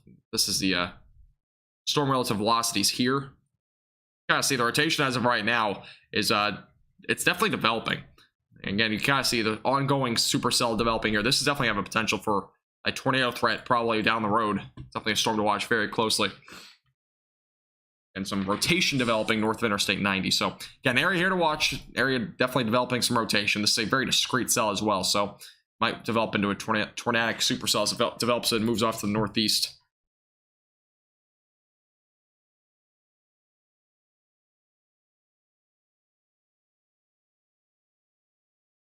Thank you, person, for subscribing, by the way. I do appreciate it. Thank you. Welcome. Appreciate you subscribing. Yeah, if you're new here, make sure to hit the subscribe button. We do live streams like this all the time. Would appreciate it. We are closing in on our 6,500 subscriber goal. Talk about tomorrow, Dominic. Because tomorrow there'll be some severe weather. Probably going to be some damaging winds there.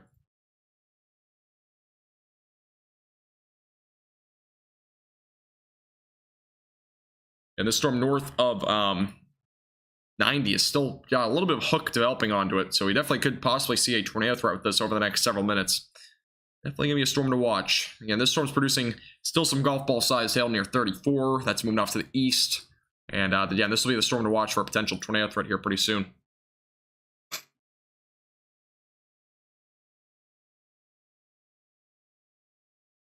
Rick Timmer's stream is bad now. Everybody keeps saying telling me to look. I never look at other people's live streams. I'm gonna look. Let's take a look at this.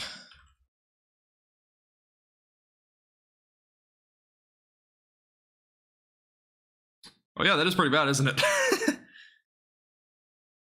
That is really bad.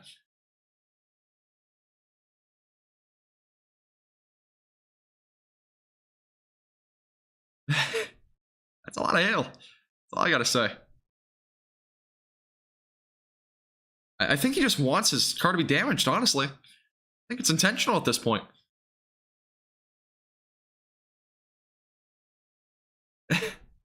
Looks intentional. I mean, he's in the dead center of the storm.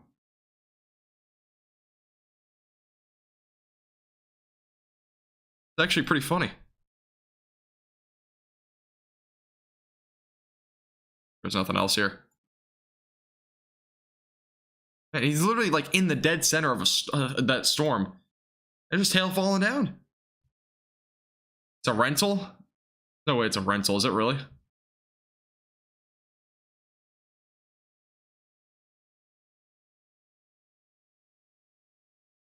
I don't have a comment for that, really, honestly. Like, what? Is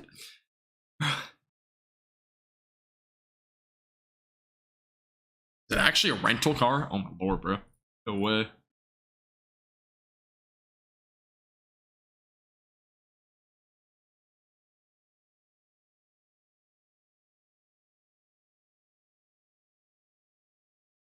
That is actually pretty funny.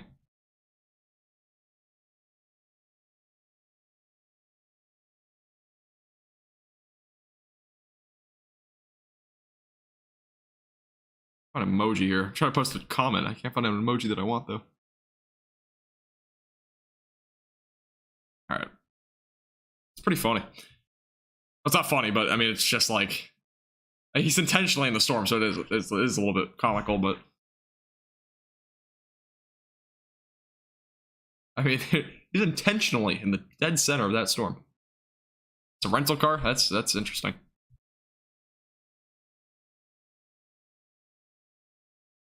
I've never watched a stream before, so that's actually interesting.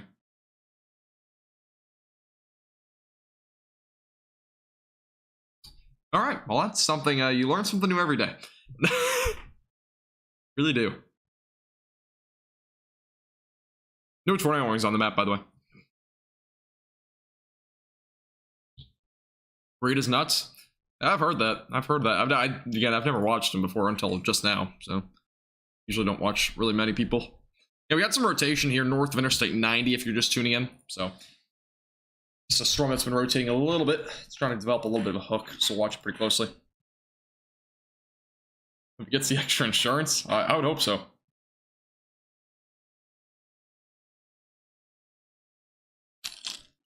Reed has broken about 3 rentals in the past 2 months. Yeah, with how he's been taking care of that car today, I would expect so much. I would expect that he has. I mean, he must be renting from different companies, because there's probably one of those rental companies out there that's just saying, we're banning this guy from renting our cars here from now on.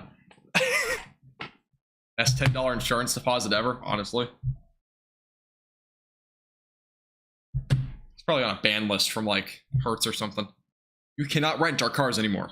Okay, I guess not. I mean, it doesn't surprise me, though. I think all the local renting companies, yeah, probably is. That's pretty crazy. I've never, I don't usually watch Storm Chasers live stream at all. That's the first time I've actually looked at one, and that is pretty interesting. Interesting to say the least. I mean, he's gonna be happy that he paid that little $10 or $15 insurance charge onto that. Probably not even allowed to work inside Hertz. Yeah, they probably have a billboard and says, if you see a guy with this face walk in, he can't come in. He's not allowed in the store.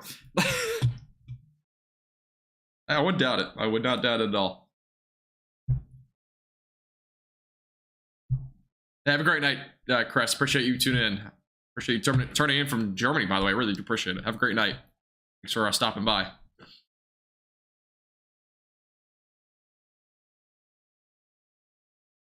Yeah, I have to look into that one too. I've never watched. I really don't. I've told everybody that's regulars here. I don't really watch other people, but that's the first time I've watched somebody like Reed. Yeah, I'll look into Vince. We'll see. His face on the window says "wanted." Yes, 100%.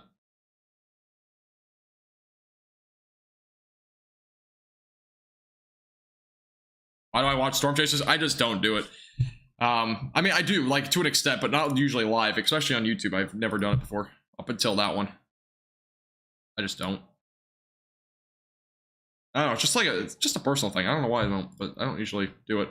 It's more because I'm usually live if there's any sort of tornado events, if that makes sense. I usually don't watch live chasers because I can't put them up on my screen to begin with. Copyright. But I thank you, Blanket, for subscribing. I do appreciate it. Welcome. Thank you. Thank you.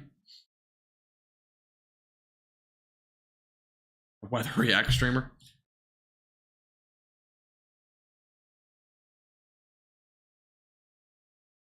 What was I gonna do? We're like 30 subscribers, by the way. We're away from 6,500. I don't think we'll hit it tonight because I'm probably not gonna be live for too much longer. But I don't know how much longer I'll be live here. So let's see if there's any other warnings out here that have too much on here. I was thinking about being live again till like 10 or 11 o'clock, but I might go live again later if there's any tornado warnings. But let's see. Sarah, probably not. Ohio might see a couple of strong, maybe isolated severe storms, but it seems to be pretty low at this point. I'll probably at least be live for another 15 minutes, see what the next Storm Prediction Center's outlook is. Then we'll go from there. Vince's view is awesome. Okay, I'll look it up.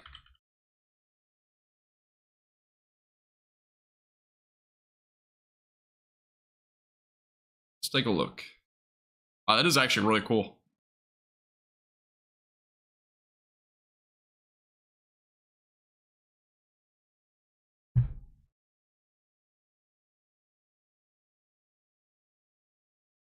That is very cool.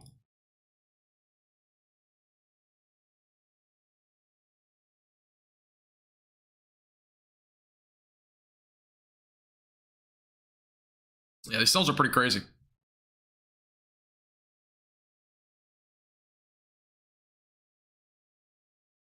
It is an indication of rotation by radar, but it's usually not that accurate. I mean, like you can see here, there's no rotation there.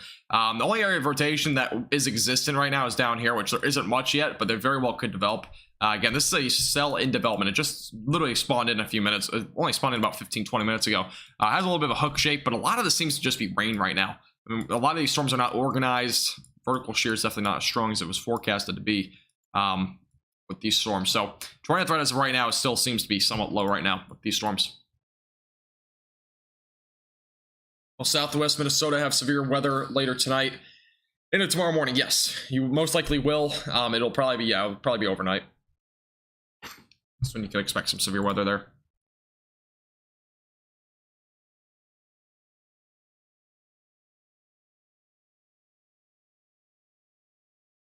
All right, Moxie. Yeah, again, I'll be waiting for the Storm Prediction Center's outlook. Otherwise, this live stream will probably be short.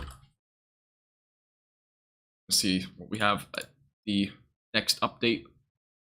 If there's any notable changes or not. Any rain for Dodge City? You're gonna get damaging winds, it looks like. I'll go down to the cells down there real quick. This will look at the severe thunderstorm warnings down here. These are all going to probably towards Dodge City later on tonight, probably over the next hour or so. They're mainly just damaging winds up to 70 miles per hour, though. Probably your main threat. I don't expect much in terms of hail. Tornado threat's not really there either down here. Rain may happen, but...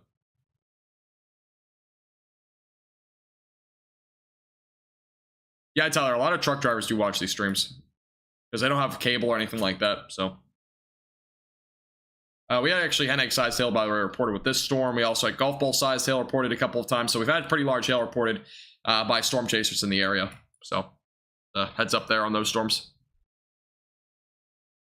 Will there be tornadoes producing tonight? There's a possibility again with these storms up here in South Dakota. But so far with what we've seen, it looks to be a very messy setup. The tornado threat to me looks to be pretty low after now. It was supposed to like intensify a bit, but we have not really seen much. Again, there might be something. I'm going to see what the outlook is at 8 o'clock, which is in about 8 minutes. See what the Storm Prediction Center says. Otherwise, if there isn't much to be said after that, I'll probably end the live stream because I do have to. I'm pretty tired, but if there's any tornado warnings again, I might go live again later tonight. We'll see. Headline tomorrow. I'm not sure, Giga. Again, I'll probably be live tomorrow at some point on the storms. Tomorrow's live stream will probably be pretty long, I would expect. Angel, excuse me, probably just damaging winds. Be about it, though. Otherwise, I don't expect too much beyond that. Yeah, that's what we have as right now. Again, damaging winds up to 60 miles per hour. Golf ball sized hail possible with all those storms. No tornado warnings as of right now. Again, this is a pretty rural area, so not a whole lot of people are actually in these areas, luckily. But for those that are, they're definitely seeing some damage tonight.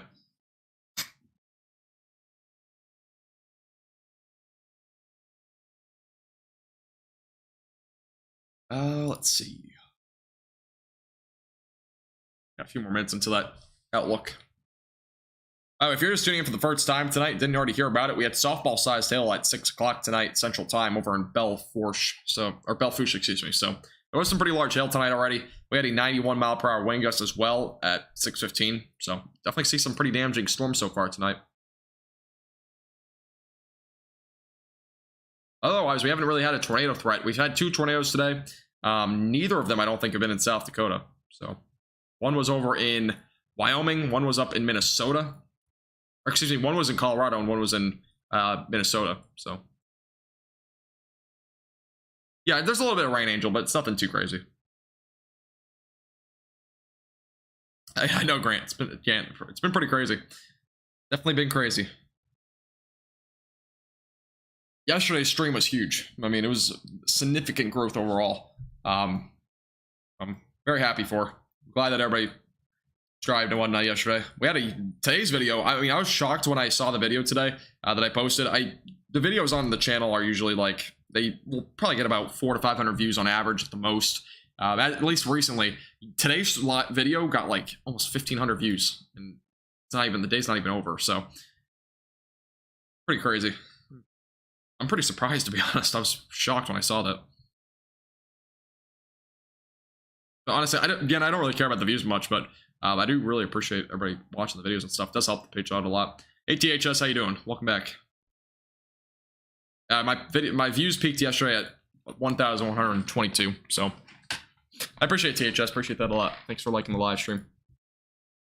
Yeah, if you're just tuning in for the first time, I would appreciate if you hit the subscribe button down below. Again, we're watching the storms pretty closely. And yeah, we do live streams like this all the time. There's some little bit of areas of rotation with some of these storms, very, very broad at this point. I haven't seen anything that's indicative of a tornado threat in the short term, but you never know. You never know. New storm just developed, by the way, north of New Underwood near the radar site. So it's a new one. The algorithm's favoring you now? I guess so. It's a little bit. Yes, that is the highest I've ever gotten, and that's by my highest before yesterday, I think, was 400 and something, 400 maybe like 30 or something at the most.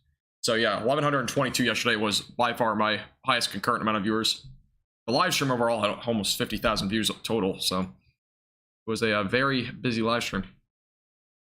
I appreciate that, Angel. Yeah, my forecasts are usually pretty accurate overall. I just don't have all the storm chasers and whatnot that other people have, unfortunately, because they cost a lot of money. If you didn't know, so maybe one day, though. Maybe one day.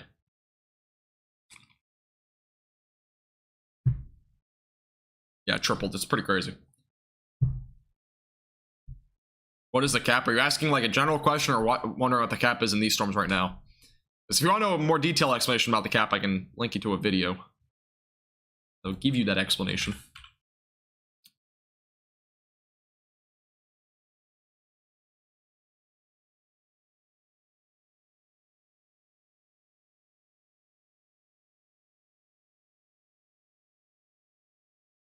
There you go. It's linked in chat just in case, but Kansas City gonna have storms tonight? Nah. Kansas City, I don't think we'll see much. I don't think Kansas City's gonna see anything, actually. I mean, if you see anything, it would be later tonight. And it would just be a very low-end, like, marginal threat or something like that. But I don't expect much. Yeah, Cody, I'm hoping to change my name tomorrow, or maybe the next day after that. Steve, we haven't had an EF5 tornado in years, so no, there isn't. Robert, I heard. I saw somebody post about that. I saw the live stream there a second ago. Definitely pretty interesting. He likes to destroy his rental cars. What did I decide on? I think it's going to be max velocity. Plan. It's kind of a short name. I would rather have it be longer, but it's probably the best I'm going to get at this point. Got a new warning, by the way, for this storm. Damaging winds up to 60 miles per hour and golf ball sized hail north of New Underwood. So just a new warning that just got issued. Tornadoes in New Jersey last year were crazy. I don't even remember them. Usually tornadoes over on the East Coast are usually pretty weak anyways.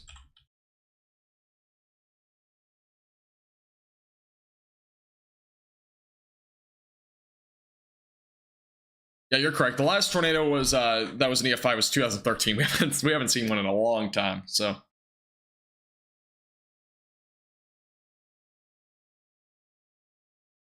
thank you, nobody, by the way, for subscribing. I do appreciate it. Welcome. Keeping it simple. Yeah, it's pretty simple. I like it. I would like it to be a little bit more detailed, but it's all right. Probably go with it. Crazy odd. Yeah, it is odd to have those in New Jersey.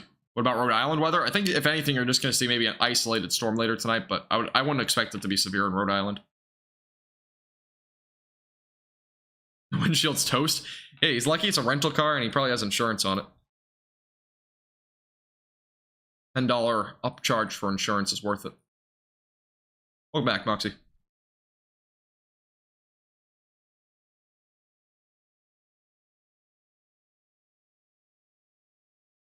Yeah, sure, I can do the future radar. For where? Well, actually, I can just do it really across the northern US one, too. I will do the future radar. I'm going to take a look at what the Storm Prediction Center says, though. See what it shows. I want a new truck. Doesn't everybody? I'd love a truck, too. No problems. I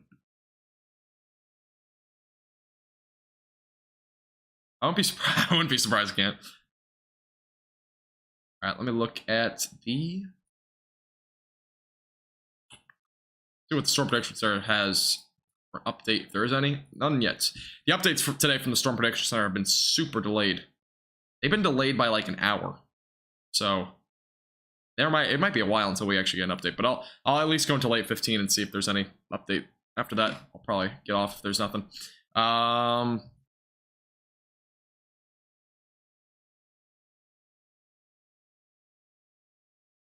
right, here's a look at the future radar. Let me go and transition here.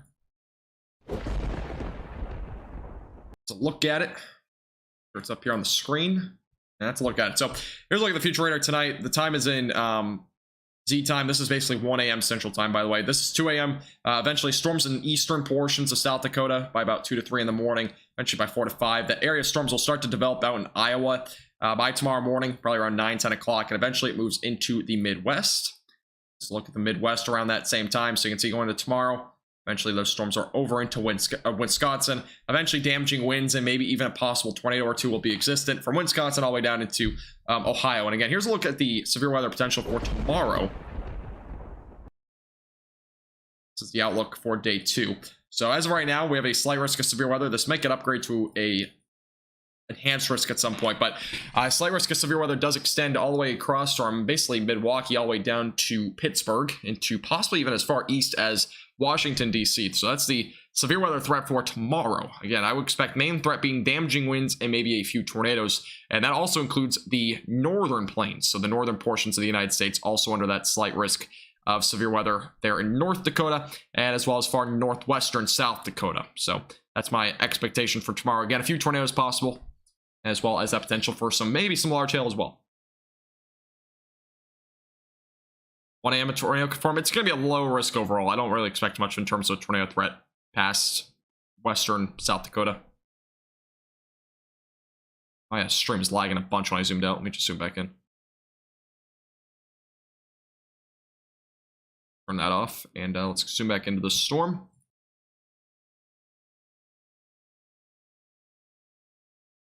High winds in Dodge City. Yeah, there might be some damaging winds up to 70 miles per hour there in Dodge City. There's rotation developing on this storm, by the way, north of New Underwood. Little hook trying to develop there.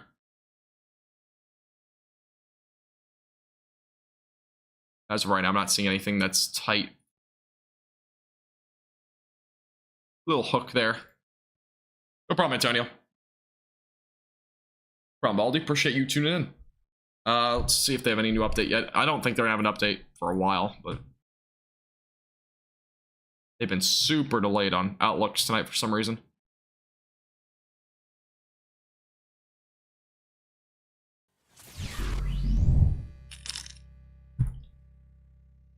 Hey, by the way, Glenn, for subscribing. I do appreciate it. Thank you, Sarah, by the way, for becoming a member here on our YouTube channel. I really do appreciate that. Thank you very much. Appreciate you becoming a Storm Chaser member. Really do. Thank you. Do appreciate you. Enjoy your chat badge and emojis. I really do appreciate it. Thank you. Again, I'm pretty tired tonight, so I'm not really gonna check, but I do appreciate everybody tuning in. Yeah, we're not really getting an update yet. So as of right now, I'm going to really quickly go through the storms again, kind of give you an idea of what's going on real quick. So as of right now, over in western Kansas, again, we have ongoing damaging winds up to now down to 60 miles per hour. So that's west of Dodge City. Again, these storms are primarily just going to produce damaging winds. I don't expect much beyond that with these storms, but again, these are moving off to the northeast. So those in Dodge City might see that, as well as up to Dighton, as well as Scott City. Those areas will start to see those damaging winds. Back up to the north, up here in western Nebraska, we got some storms ongoing here for damaging winds up to 70 miles per hour, up to ping pong ball size tail as well. These storms moving off to the northeast, just to the northeast of Alliance. 72 mile per hour wind gust was reported there in Fox Bayet in Nebraska. So there was a report there.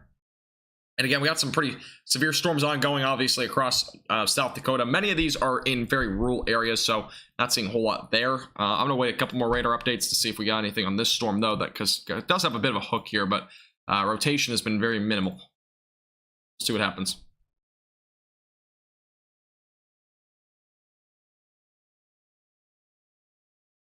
Of the delays, well, the Storm Prediction Center delays aren't that big of a deal because it's just a weather outlook. I mean, it really isn't that big of a deal.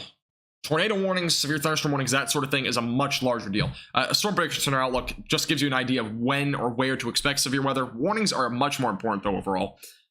Just the outlooks give you an idea of what to expect for severe weather overall. And they just put out their latest update, so we'll go over that now real quick. Tornado threat is much lower now, just for reference. Let's go ahead and put it up here. An idea of what the latest update is here on the stuff here. So enhanced risk is still going to be ongoing for these areas. So a growing threat of potentially some large hail here from North Platte up in northern Nebraska. Still got enhanced risk of severe weather ongoing along Interstate 90 in southern and central South Dakota. Let's look at the tornado threat as of right now. So it's now down to only a 2% probability. That includes far northern Kansas into basically Minnesota for the rest of this evening into the overnight hours, by the way. That does include the overnight hours. Hail threat still most significant across this area for the next hour or two. Eventually, that probability will go down probably about a 15% probability. And the wind threat will be the main threat as these storms move off east. You can see that there from northern portions of Nebraska into southern portions of South Dakota. Again, this is kind of the area, just to give you a bit more pronounced area. That's the greatest chance. Again, the yellow shaded region still representing a 15% probability within a 25-mile radius of some damaging winds as well. Again, that tornado threat, though, if you're just tuning in, it's pretty low end threat for the rest of this evening. So good news there so far. Now we're looking at, again, for the tornado threat for today, as well as the ongoing severe weather threats along with that. Like the low level shear is a little bit weaker than prior. So good news.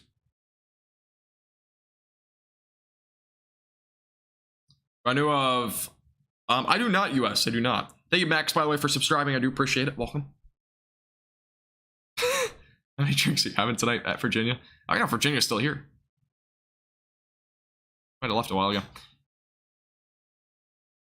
Again, Sarah, I do appreciate you becoming a member. Appreciate it a lot. I don't think you're a second month member, right? This is your first time. Can't remember. Usually says it in the chat. I'm testing it out because a lot of our old members, or a lot of our like members that subscribed almost a month ago, are having their renewals coming up pretty soon, I think. Could be wrong though. Yeah, you're a new member. Okay, never mind. We've had one member for 6 months now, another one for 2 months, and then we had a bunch now for a month. I think their renewal things pop up now pretty soon. All right, let's go back to the latest radar update. Angel, you'll be fine. Just for the most part, just some rain and maybe some gusty winds. Yeah, the hook is there, but it's not much in terms of rotation. There's actually a little bit of rotation up here. But honestly, it's not a whole lot either there, but it's definitely a possibility we might see a tornado going toward 34 a little bit later.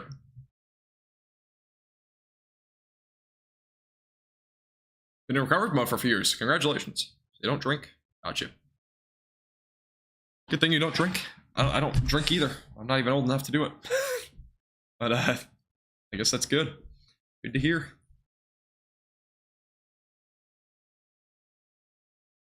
Just having all of them. Oh, Virginia is still here. Okay. Yeah, if you're just tuning in for the first time, make sure to hit the subscribe button. I would really appreciate it. And we do live streams like this all of the time. We're actually getting pretty close to 6,500 subscribers. We're only 23 away. We won't hit that in the live stream because I'm going to be going off air here in a pretty short amount of time, which is actually probably right now. So I do appreciate everybody tuning in tonight. As always, this is a quick. This was not intended to be a short live stream, but I'm going to make it a short live stream because I'm tired, and we're having a longer live stream probably tomorrow. So we want to get some rest. I do appreciate all the super chats tonight, as well as the new members. Again, Andrew with the new membership, or that was from last night actually. Marty with the $50 super chat. I do appreciate Marty from earlier. Drew with the $10 super chat. David with the $10 super chat as well from earlier. Vern becoming a member, as well as Sarah. I do appreciate you guys becoming members today, as well as Drew with the other $5 super chat. I do appreciate everybody tuning in tonight. As I mentioned before, again, we'll go live again tomorrow, so stay tuned for that. Same place, most likely. I'm almost 100% sure I'll be live tomorrow. I'm not gonna guarantee it, but I'll probably be live here on our YouTube channel. If you're just tuning in again for the first time, make sure to hit the subscribe button and like the video if you've enjoyed this forecast so far, or if you enjoyed any part of it. I do really appreciate, again, everybody tuning in today. And yeah.